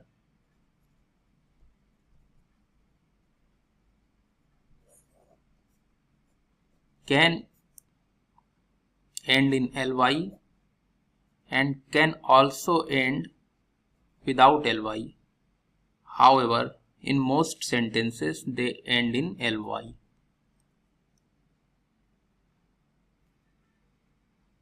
Now consider this sentence. He worked hard there yesterday. In this sentence, hard is talking about the manner in which he worked. So this is adverb of manner. There is talking about the place of work. So this is an adverb of place. Yesterday is talking about the time of work. This is an adverb of time. Now notice the order in which these adverbs have been placed. Adverb of manner is followed by adverb of place, and adverb of place is followed by adverb of time. So the order is manner, place, and time. You can remember it by using the rule of MPT. Manner, place, time. The given sentence is, the coffee is enough hot to drink. Enough is describing hot. Hot is adjective. Therefore, enough is adverb. The word enough is such a word that it comes after the word that it describes. So remove enough from here and put it after hot. The corrected sentence will become, the coffee is hot enough to drink. I have travelled a long distance, therefore I am little tired. Little means practically not.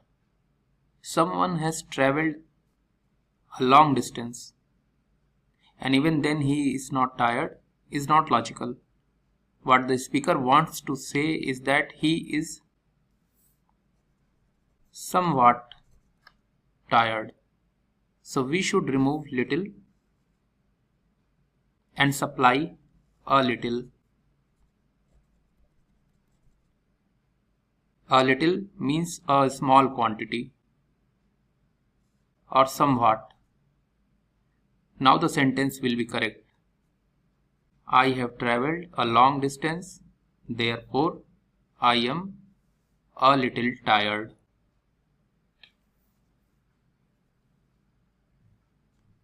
He is a very laborious student because he works hardly.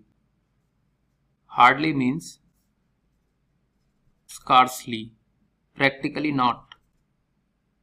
Means he does not work practically, and yet we are saying that he is a very laborious student. This is logically not correct. What we actually want to say is that he works hard. We should replace hardly with hard. He is very laborious student because he works hard. She is too healthy. Too means very, but in a negative sense. Being healthy is a good thing. It's a positive thing. So we should not use too with healthy. Instead, we should use very. The corrected sentence will become she is very healthy. He is too rich to buy a cycle. In this sentence, the word too means so. The sentence becomes he is so rich to buy a cycle. This means he is so rich that he cannot buy a cycle, which is illogical. Therefore, we should modify the sentence for logical correctness. Remove rich and use poor. The corrected sentence will be he is too poor to buy a cycle, which means he is so poor that he cannot buy a cycle. She finished her project yesterday here. Yesterday is an adverb of time, and here is an adverb of place. Recall the rule of MPT. Adverb of manner should be followed by adverb of place, and adverb of place should be followed by adverb of time. So in this sentence, the adverb of time should come after adverb of place. The correct sentence will be she finished her project here yesterday. This question is much difficult. Much has been used with difficult. Difficult is talking about question which is noun. Hence, difficult is adjective. Much can be used with adjective if they are in comparative or superlative degree. However, difficult is in positive degree. So we should use very with it. The corrected sentence will become this question is very difficult. Now we will try to identify adjectives in sentences. The first sentence is he is a good boy. Good is talking about boy. Boy is noun. The words which talk about noun are adjectives and therefore good is adjective. Next sentence is, this house has 10 rooms. This is talking about house, which is noun. Therefore, this is adjective. 10 is talking about rooms, which is noun, and therefore 10 is adjective.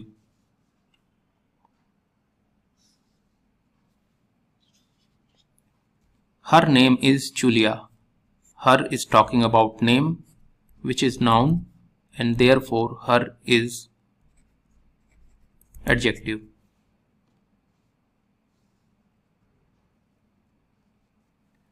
This is his book. His is talking about book. Book is noun and hence his is adjective. She is playing. Playing is talking about she. She is a pronoun. Adjectives can talk about noun or pronouns, and because it is talking about pronoun, it is adjective. If you see, in most of the sentences, adjective has come before noun. Similarly, in this sentence also, the adjective this has come before noun. Here also, it has come before noun in all the sentences except this. Here, adjective is coming after the word it is describing. So, an adjective can come before also and also after, but in most of the cases, it is found before. Now we will talk about few, a few, and the few. How are they used? They are used with words which can be counted. For example, he has a few books. A few has been used with books which can be counted. What is the meaning of a few? A few means a small number. That means he has a small number of books. He has few books. Few means practically zero, scarcely any. For practical purposes, it is zero. He has no books, zero books. The few volunteers who came really helped the event. The few. The few means whatever small number. So whatever small number of volunteers who came really helped the event. Now we have three more words: little, a little, the little. These are used with words which cannot be counted.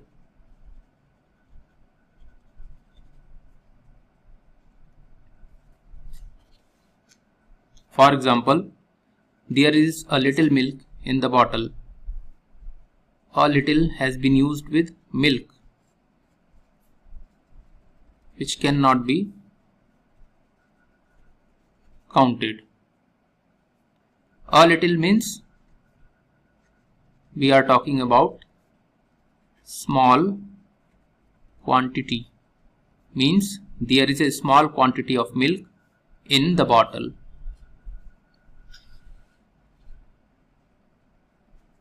There is little milk in the bottle. Little means practically there is no milk. So there is no milk in the bottle.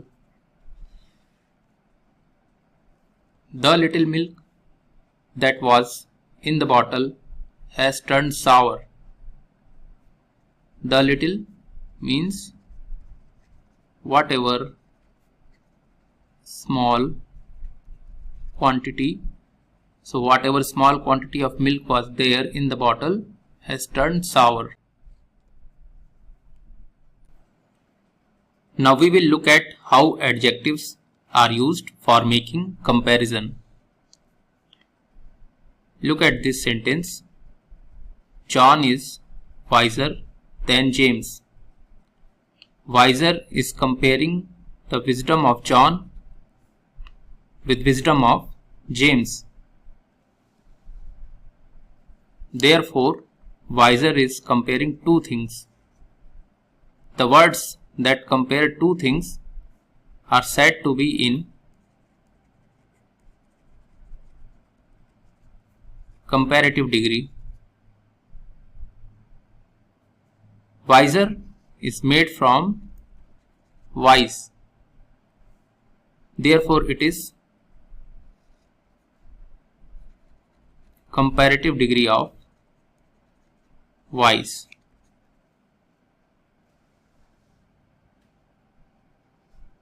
Now, let us look at this sentence. John is the wisest of all 5 students. In the previous sentence, we compared two things, but here 5 things are being compared. Using the word wisest, wisdom of 5 students are being compared. The words which compare more than two things are said to be in superlative degree. Wisest is made from wise. It is superlative degree of wise. Now we will look at some more usage through errors. The given sentence is the population of the USA is higher than the UK. The word higher is comparing two things. What are those two things? First is population of the USA and the second is the UK.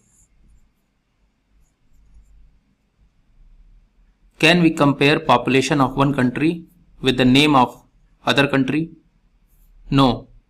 We can compare orange with orange, apples with apples, which means only similar things can be compared.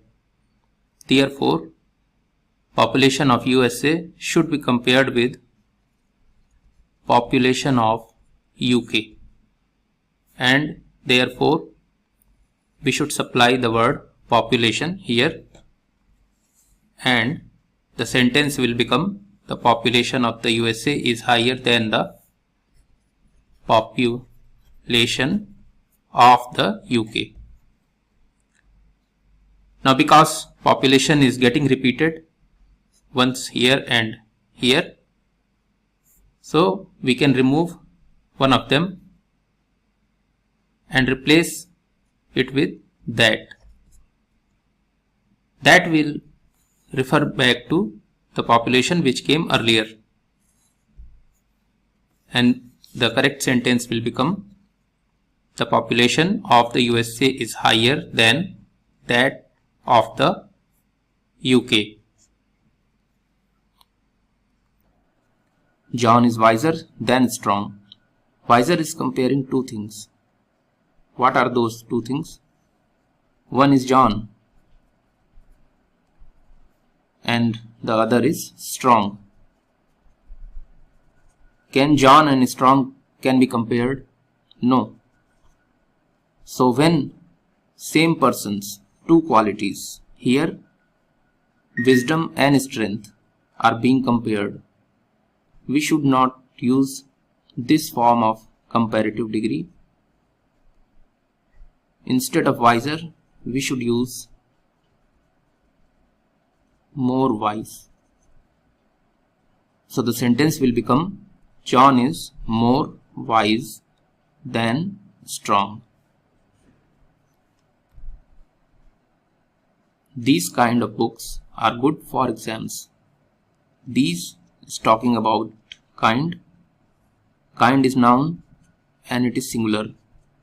These is adjective, it is plural. With plural adjective, we cannot use singular noun.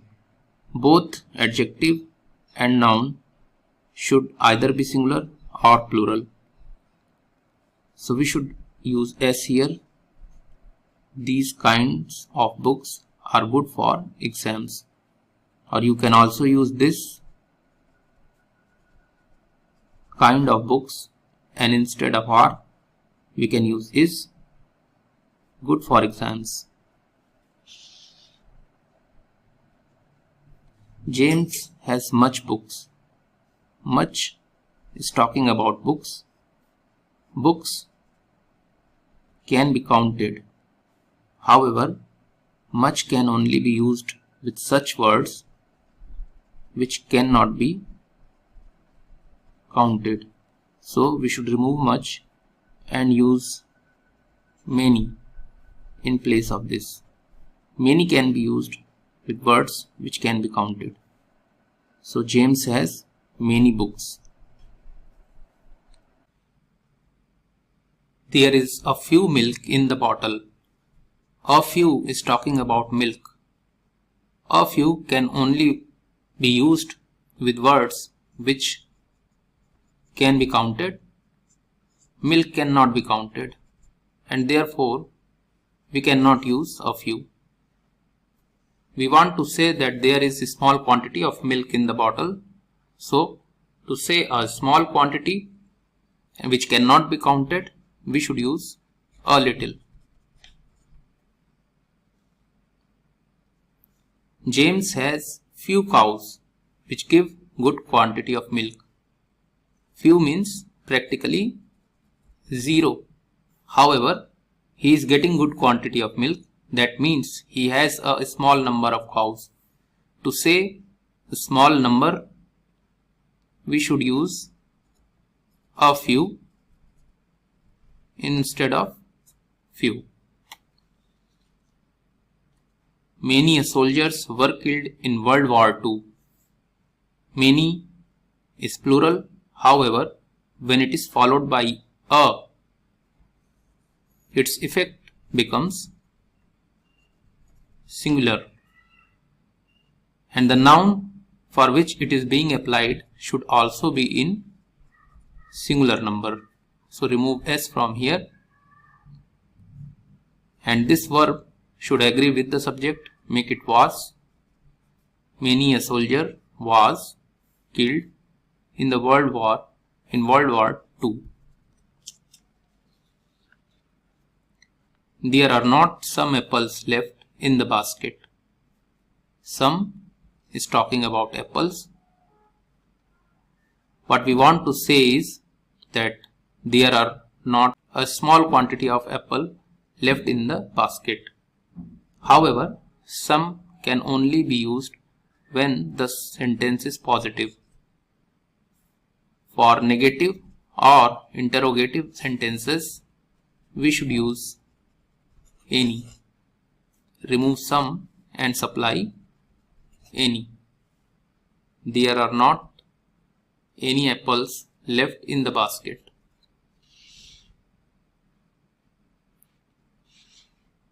The police did not divulge further information. Further information. What we want to say is that the police did not divulge additional or extra information. Look at far. Far is related with distance. So farther is related with distance, and hence we cannot use it here. If we want to talk about additional or extra, the correct word for it is further. Remove farther and use further. The police did not divulge further information. He did not go any further. Now, as we saw in the previous example, further means extra or additional. But what we want here is, because word go has been used, we are concerned with distance. And for distance, we just saw the word is farther. Remove further and use farther. He did not go any farther. There is lesser milk in this bottle than that. Now lesser is being used to compare the quantity of milk in this bottle with the quantity of milk in that bottle. However, less itself can compare, so we do not need ER. Remove it and the sentence. Michael is stronger than Wise. It appears as if stronger is comparing Michael with Wise. This is not what we want. We are comparing two qualities of the same person. Those are strength and his wisdom. So what we should do is remove ER and supply more. Michael is more strong than Wise. Stephen is wiser than anybody in the town. So wiser is comparing two things. They are Stephen and anybody in the town. Anybody includes Stephen himself. We cannot compare Stephen with Stephen himself. So what we should do is remove Stephen from anybody and make it anybody else. So the correct sentence will be Stephen is wiser than anybody else in the town. He is the stronger of the three. Stronger is comparative form, which can compare only two people. Here we have three. For that we need superlative form, which will be strongest. He is the strongest of the three.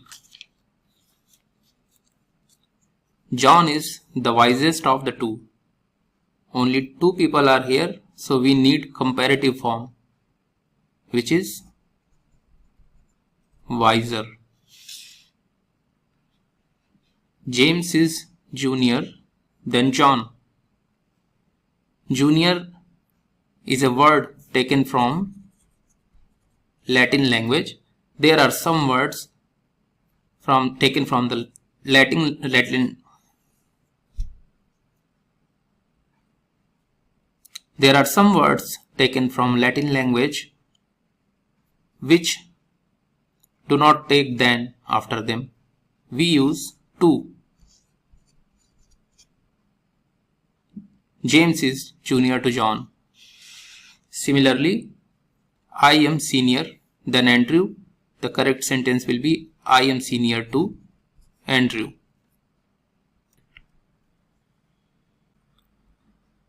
Michael is stronger than Wise. It appears as if stronger is comparing Michael with Wise.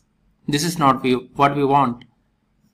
We are comparing two qualities of the same person. Those are strength and his wisdom. So what we should do is remove ER and supply more. Michael is more strong than Wise. Stephen is wiser than anybody in the town. So wiser is comparing two things. They are Stephen and anybody in the town. Anybody includes Stephen himself. We cannot compare Stephen with Stephen himself. So what we should do is remove Stephen from anybody and make it anybody else. So the correct sentence will be Stephen is wiser than anybody else in the town. He is the stronger of the three. Stronger is comparative form which can compare only two people. Here we have three. For that we need superlative form which will be strongest. He is the strongest of the three. John is the wisest of the two. Only two people are here, so we need comparative form which is wiser. James is junior than John. Junior is a word taken from Latin language. There are some words taken from the Latin. There are some words taken from Latin language which do not take than after them. We use to. James is junior to John. Similarly, I am senior than Andrew. The correct sentence will be I am senior to Andrew. Look at a similar sentence. She is superior than her colleagues in terms of experience. Superior is also such a word that takes to after it. She is superior to her colleagues in terms of experience. Some other words which take to after them are inferior, inferior to, prefer to, prior to, etc. Julia and Michael are planning a road trip. The word and is joining Julia and Michael together. Therefore, and is conjunction. John as well as James was present there. The word as well as is joining John and James together. Therefore, as well as is conjunction. Sam is reading a book and Andrew is writing an essay. In this sentence, Sam is reading a book is one clause of this sentence and Andrew is writing an essay is another clause of this sentence. The word and is joining this clause together with this clause. Therefore, and is a conjunction.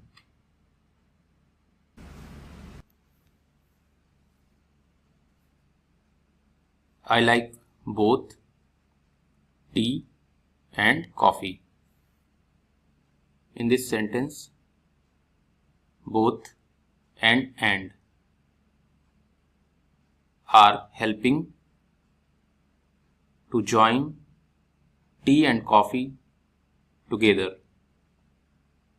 Therefore,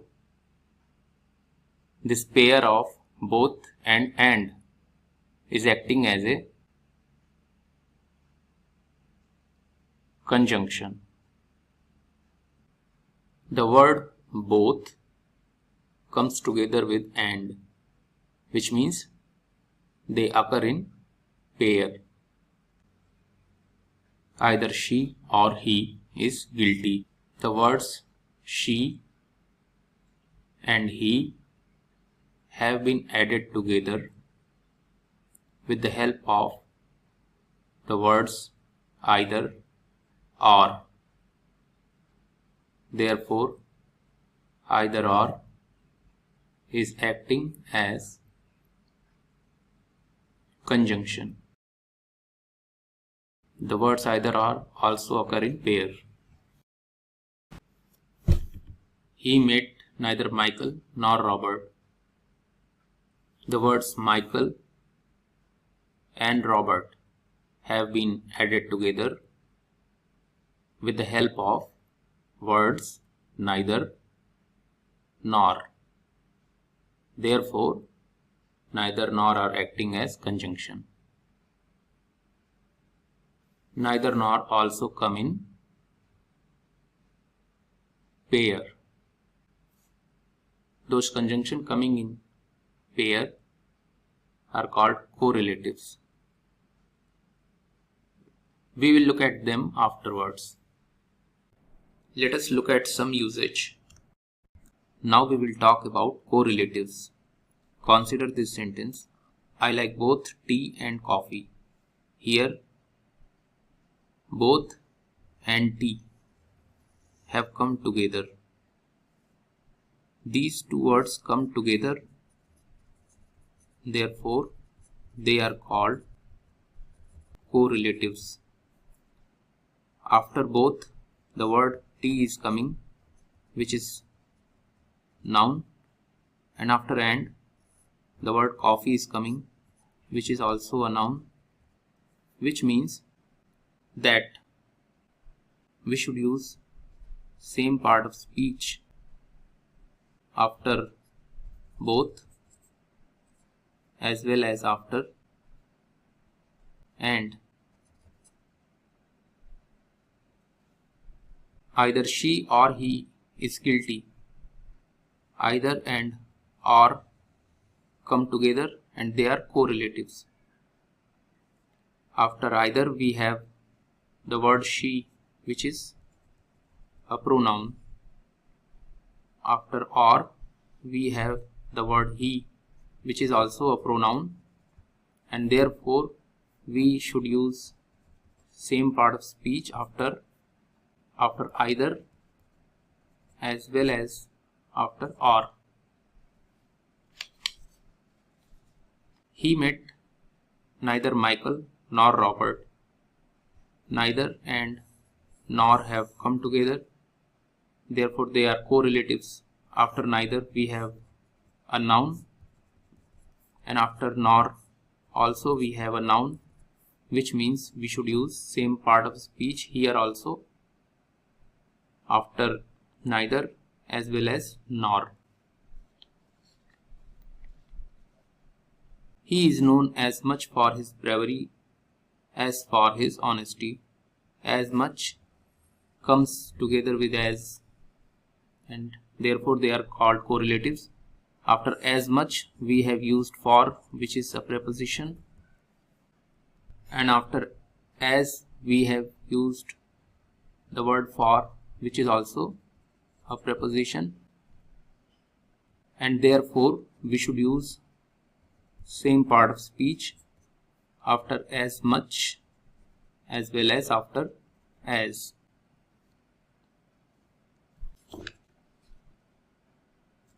He is not only rich but also kind. Not only and but also come together.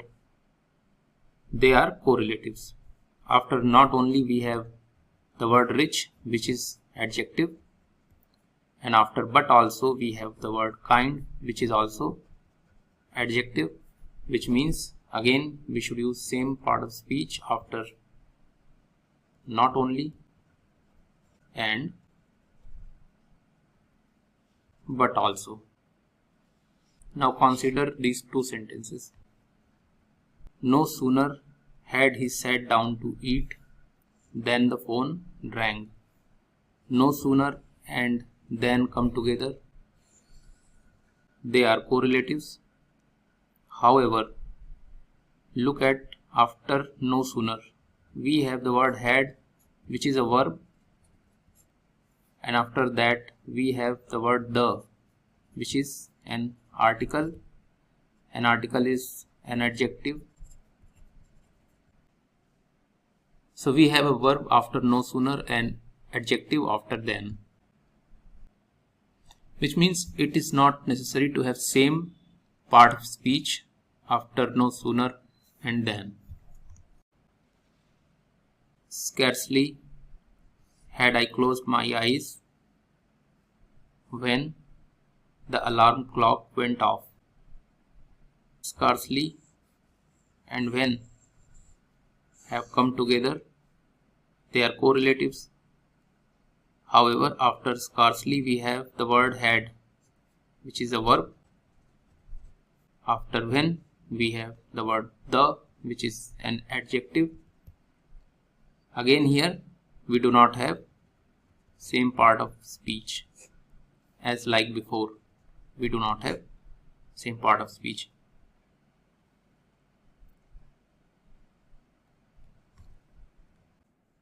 Now let us summarize. Correlatives come together.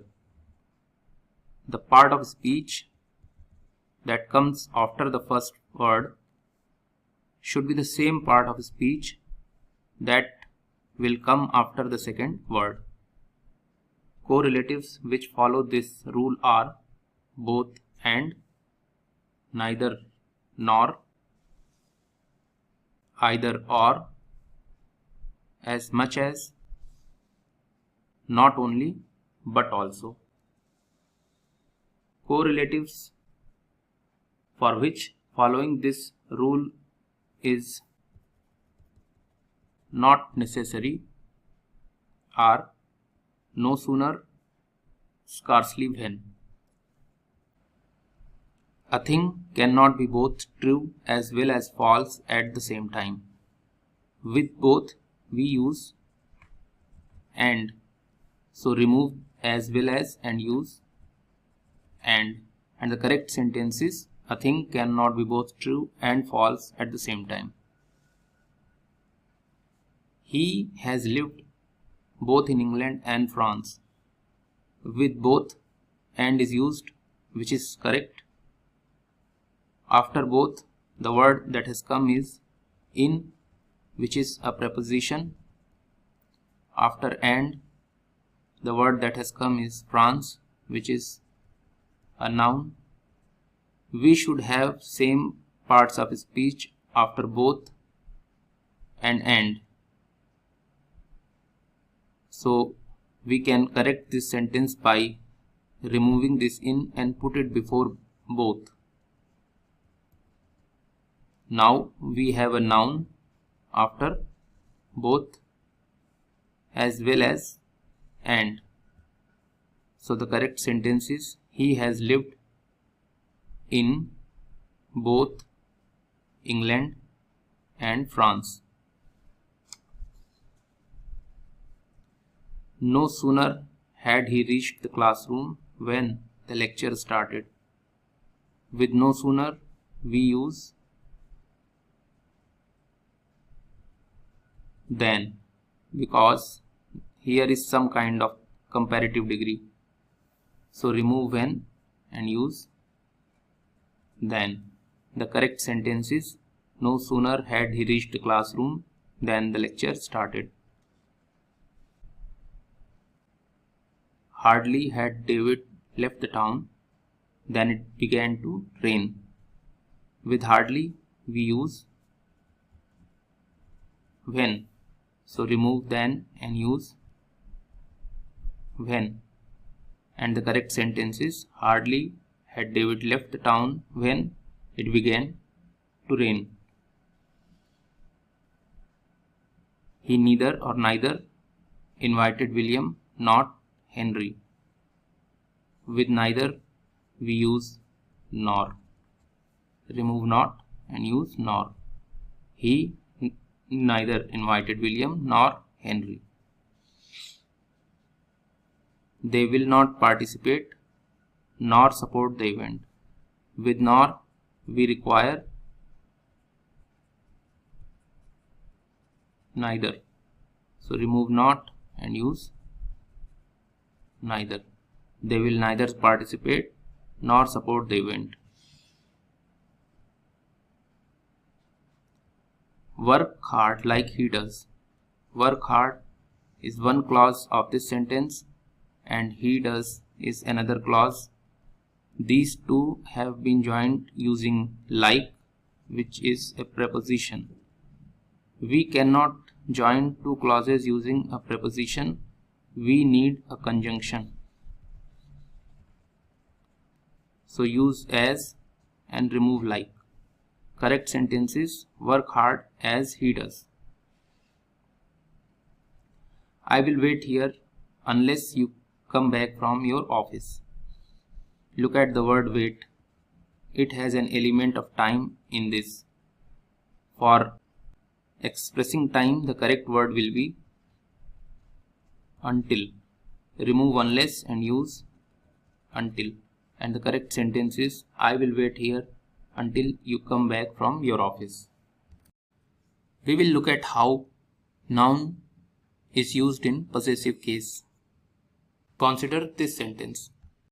The boy's book is on the table. The noun boy is in possessive case and possessive case is made by using apostrophe s. Possessive case like this can be made only for living things. For non-living things we cannot make possessive case. For example, look at this sentence. The table's leg is broken. We have used apostrophe s with table, so this construction is wrong. However, the construction the moon's face, if you look at this phrase, this is correct because face belongs to a living person and moon has been personified here, so it is acting as a living thing, and in that sense this sentence is correct. The presidents of France visit to Germany. The president of France is one person, so the description of president of France ends here and therefore we should use apostrophe s here.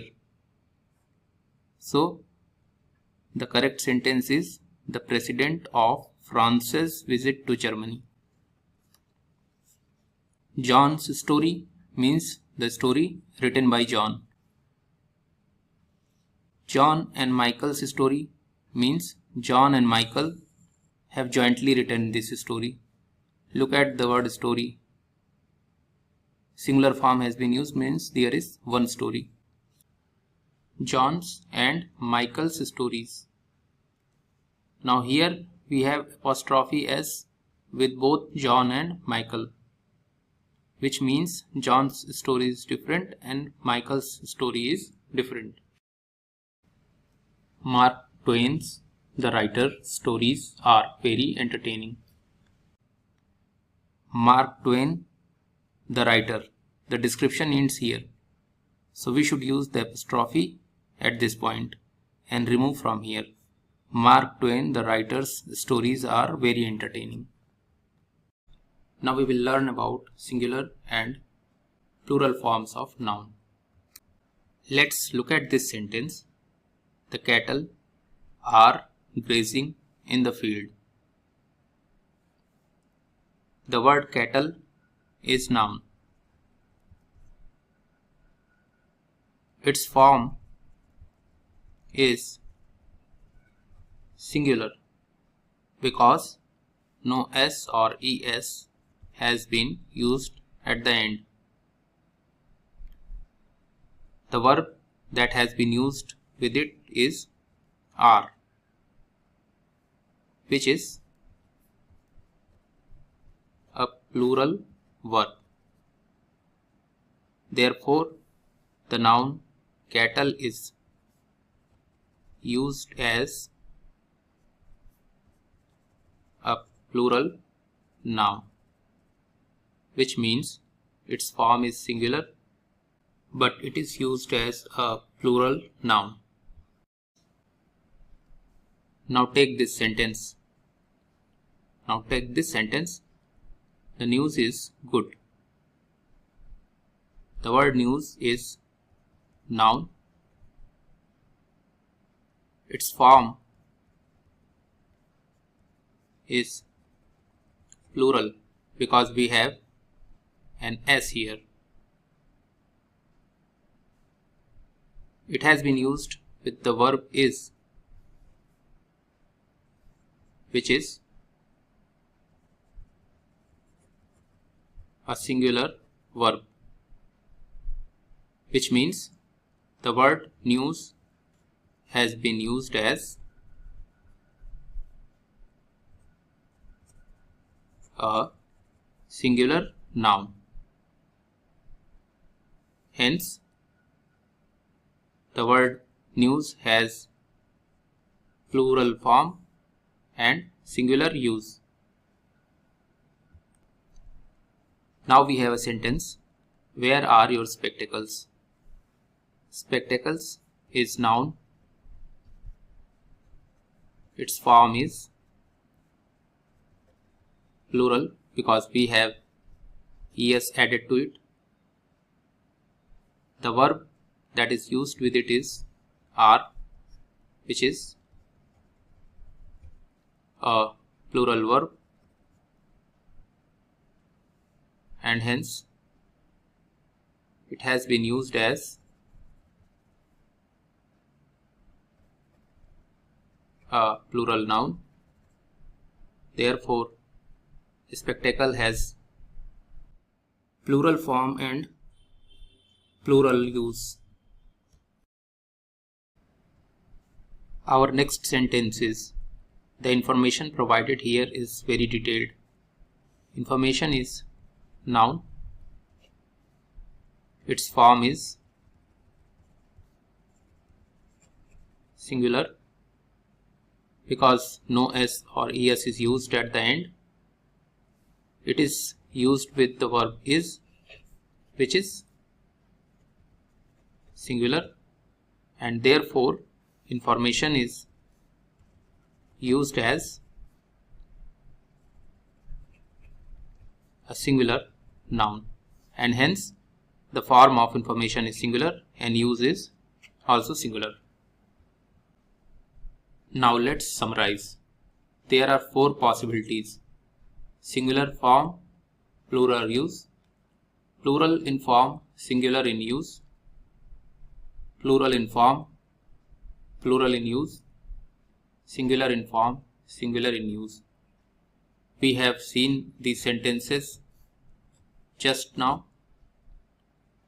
The other words that fall in these categories are, for example, cattle. It was singular in form and plural in use. The other words are gentry, infantry, nobility, poultry, etc. We saw news was in plural in form and singular in use. The other words are summons, gallows, etc. We saw that spectacles is plural in form and plural in use. The other words are congratulations, customs, drawers, earnings, thanks, particulars, proceedings, etc. We saw information, which was singular in form and singular in use. Other words of this category are poetry, scenery, machinery, jewelry, luggage, knowledge, information, furniture. Now let's see how to identify pronouns in a sentence. I am coming from the city. I is obviously identifying the speaker, but no name has been used. The words which are used in place of names, that is nouns, are pronouns, hence I is pronoun.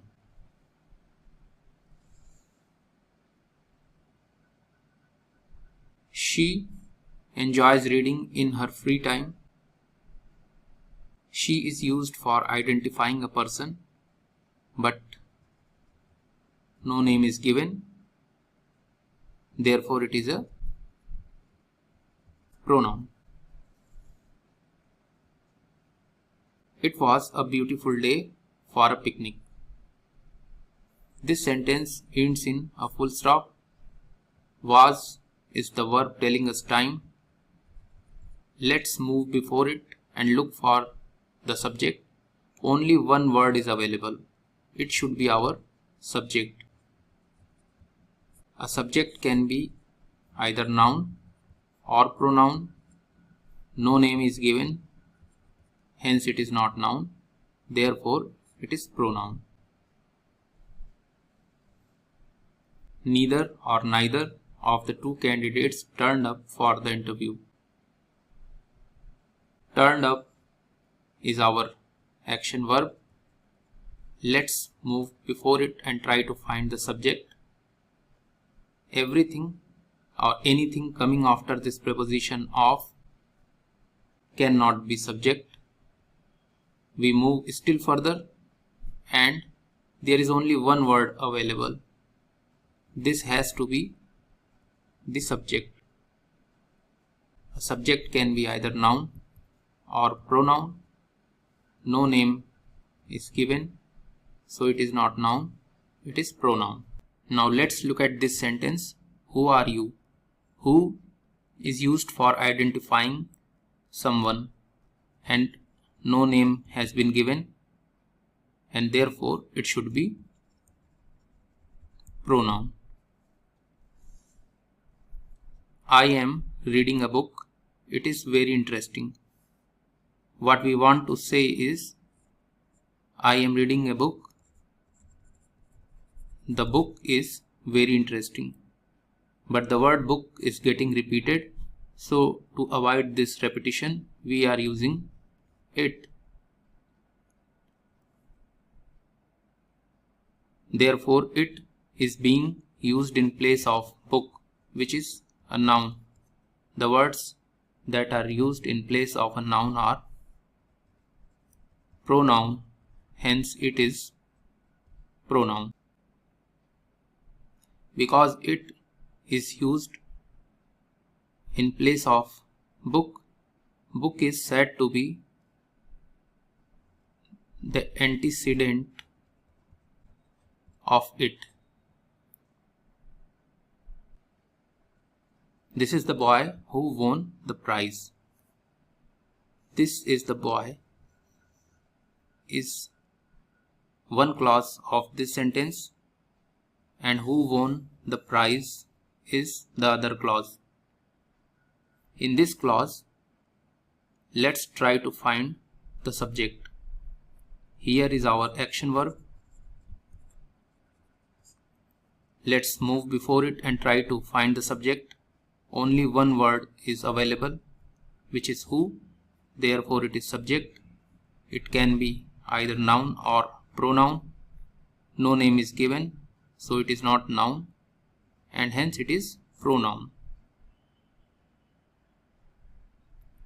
Who is referring to boy. Therefore, boy is said to be antecedent of who. One can solve this problem easily. Solve is showing us action. We move before it and try to locate our subject. Can shows us time, so it is not a noun or pronoun, it is verb. It is a modal verb. We move further, only one word is available. This should be our subject. It can either be noun or pronoun. No name is given, so this is not noun, and hence it is pronoun. Now we will look at some usage. Now we will look at how to identify cases of pronouns. Consider this sentence. I will read a novel today. I is the pronoun here. Before it, there is no preposition or any action verb, and therefore I is in subjective case. A pronoun remains in the same case always. For example, I will always be found in subjective case. Now consider this sentence. She spoke to me. Me comes after the preposition to, and therefore it is object of this preposition, and hence it is in objective case. Because a pronoun is always found in same case everywhere, so me will always be found in objective case. Consider this sentence. Who are you? We have to find the case of who. Let's imagine an answer for this question. Let the answer be I am a writer. The word writer is the answer for who, means who and the writer are same person. Therefore, whatever is the case of writer should be the case of who. Let's find what is the case of writer. It is not coming after any preposition or any action verb. Therefore, it is in subjective case. Hence, who is also in subjective case. The given sentence is, this book is mine. We will try to find the case of mine. Mine shows possession or ownership. Therefore, mine is in possessive case. Now we will see what is not a pronoun. Consider this sentence. This is my house. In this sentence, my has been made from I. It shows possession or ownership. However, it comes before a noun, that is house. It is describing this noun, and therefore it is an adjective, or more precisely a possessive adjective. But this is not a pronoun. If we want to show possession using a possessive pronoun made from I, we can write this sentence as, this house is mine. Now, mine shows possession. It is made from I and it is pronoun. Now we will look at some more usage through errors. None of the two candidates turned up for the interview. None is used with more than two persons or things. Here we have two persons. With two persons or things, we should use neither or neither. So remove none and supply neither. Neither of the two candidates turned up for the interview. Either of the three boys can be given the prize. Either or either is typically used with two persons. Here we have more than two persons. If we want to talk about more than two persons or things, we should use anyone. So the corrected sentence will become, any one of the three boys can be given the prize. The cow who is grazing here is mine. The antecedent of who is cow. However, who can only be used for people. With animals, we should use which or that. So the correct sentence will become, the cow which is or that is grazing here is mine. The bike hit the tree. It was badly damaged. Focus on it was badly damaged. What was badly damaged? Was it bike or was it tree? This is not clear. We should have clear antecedents of pronouns. So we can modify this sentence like this. The bike hit the tree and was badly damaged. Someone gave me this diary, but I do not remember whom. The implied sentence is, someone gave me this diary, but I do not remember whom gave. Whom gave is a clause within this sentence. Gave is an action verb. Whom is the pronoun coming before it, which means whom is subject of this clause. The subjective form of whom is who, and hence after correction the sentence will become, someone gave me this diary, but I do not remember who. It is I who is the monitor of this class. Who is the monitor of this class is a clause. What is its subject? Is tells us time. This clause ends in a full stop.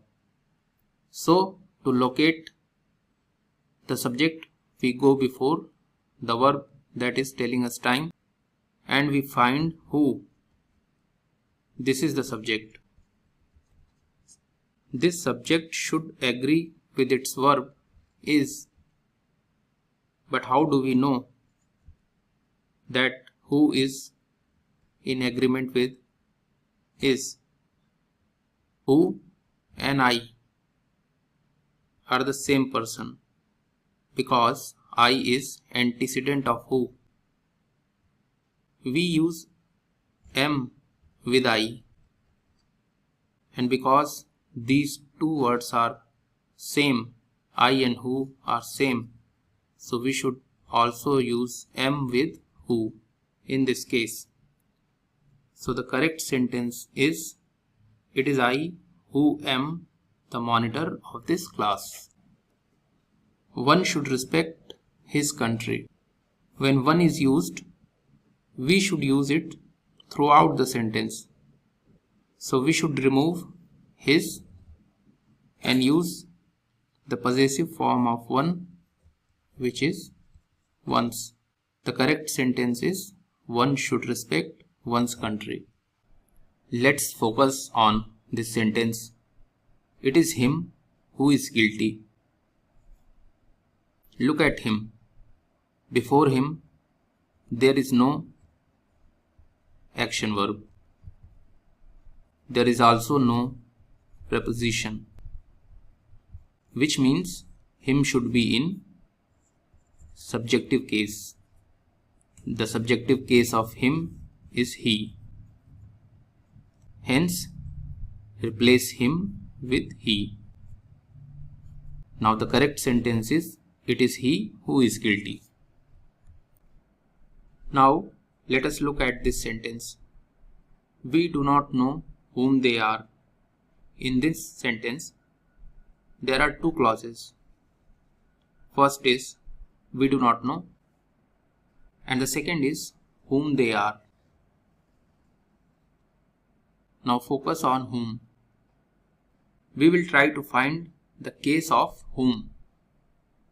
When we try to find the cases of words in a clause, we should consider the clause independently, which means for a moment we should think that there is nothing coming before them. Now the given clause is whom they are. It is starting with a question word, which is whom, which means if we look at this clause independently, there should be a question mark at the end of this clause. Now imagine an answer for it. Let the answer be, they are merchants. Merchant is the answer for whom, which means merchants and whom is same. Let's see the case of merchant. Whatever is the case of merchant should be the case of whom. Now before merchants there is no action verb and there is no preposition, which means merchants is in subjective case, and therefore whom should also be in subjective case. The subjective case of whom is who. So remove whom and replace it with who. Now the correct sentence is, we do not know who they are. Now we will discuss some common prepositions.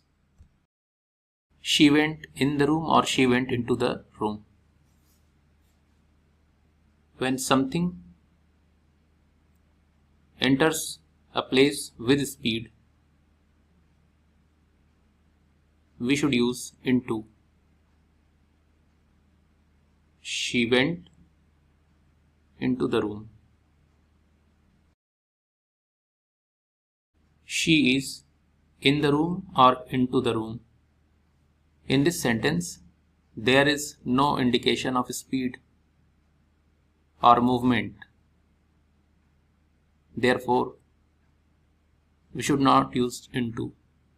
We should use in. She is in the room. When we say she is in the room, we want to say that she is in an enclosed space. The book is kept in the table or the book is kept on the table. Suppose we have a table. The book is kept on it. This book is kept on top surface of the table. When something is kept on top surface, we use the word on. So we should use on here. The book is kept on the table. She is sitting in the chair or she is sitting on the chair. Suppose this is a chair.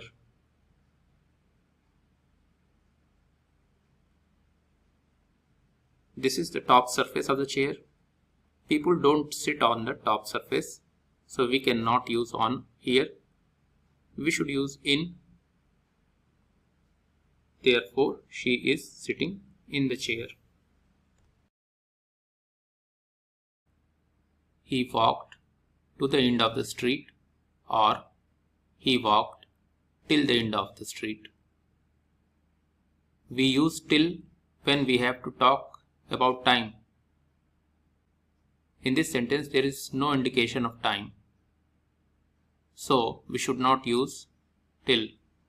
We should use to.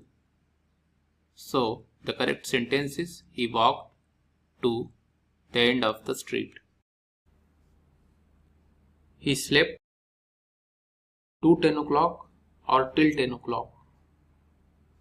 We use till when we have to talk about time. This sentence contains the phrase 10 o'clock, which is telling us time. Therefore, we should use till, not to. So the correct sentence will be he slept till 10 o'clock. We write with a pen or we write by a pen. The correct answer is we write with a pen, because a pen is an instrument, and with instrument we use preposition with. There is a small table beside the bed, or there is a small table besides the bed.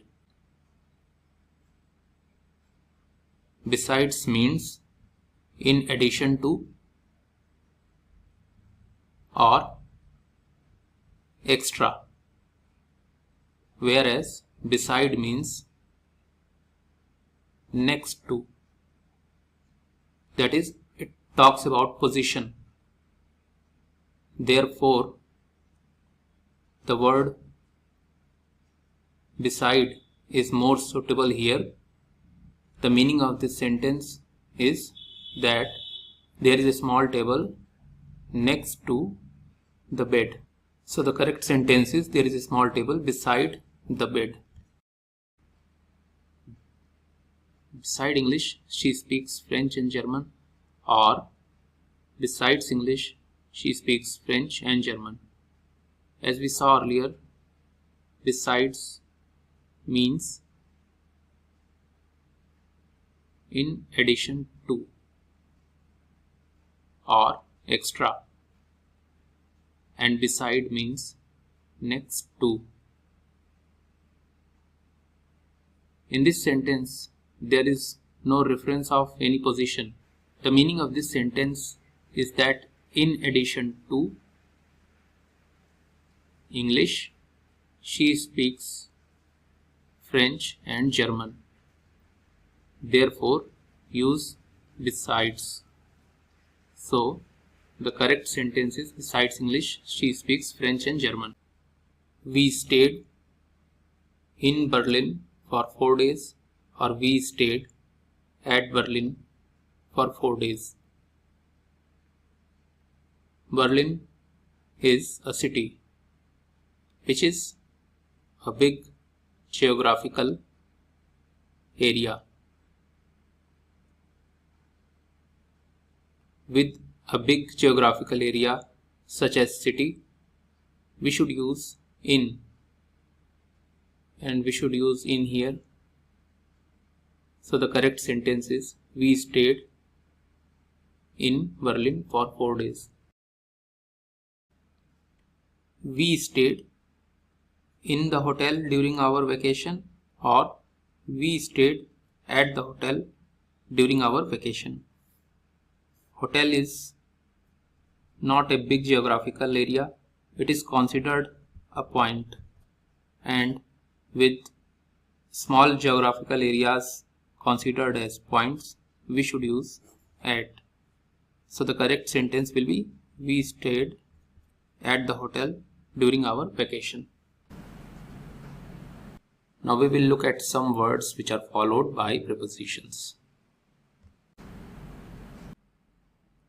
He was accused of breaking the rules during the game. She is afraid of spiders. They are aware of the new policy. She is capable of great things. He is fond of classical music. She is interested in learning new languages.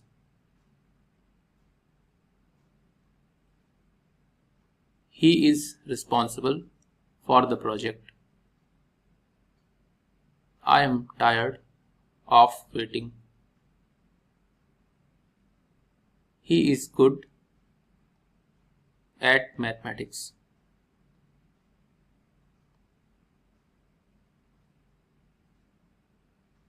They are engaged in a heated discussion. This book is different from the one I read last week.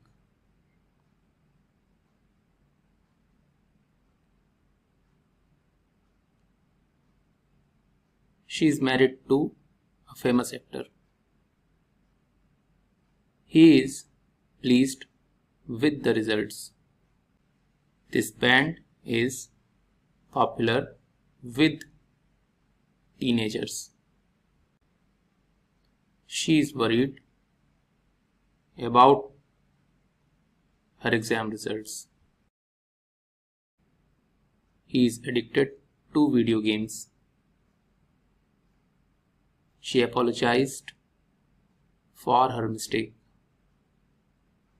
They are capable of achieving their goals.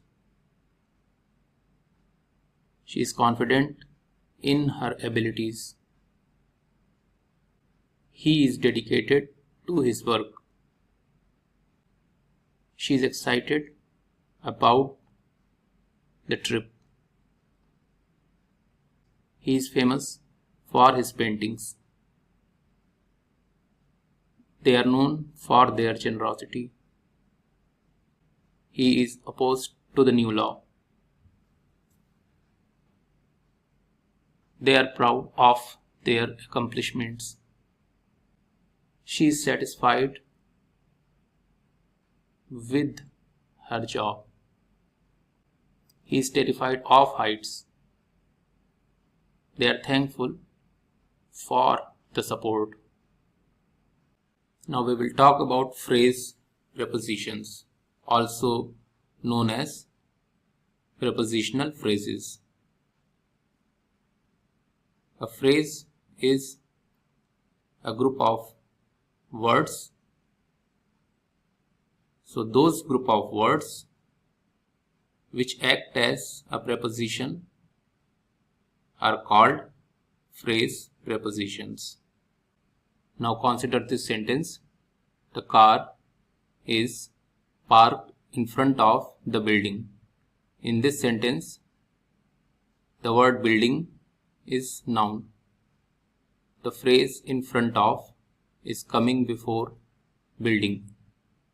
Therefore, it is acting as a preposition. This is also a group of words, hence it is a phrase. Together, it is a prepositional phrase or phrase preposition. Now we will complete the missing parts of phrase prepositions or prepositional phrases in the following sentences. The flight was delayed on account of technical issues. The car is parked in front of the building. She sat next to her best friend. In addition to his job, he also volunteers at local shelter. In case of an emergency, call 911. With regard to your request, we will need more information. In terms of cost, this option is the most affordable. They traveled by means of a rented car. He did it for the sake of his family. According to the weather report, it will rain tomorrow. The game was postponed because of the rain. She went for a walk in spite of the cold weather.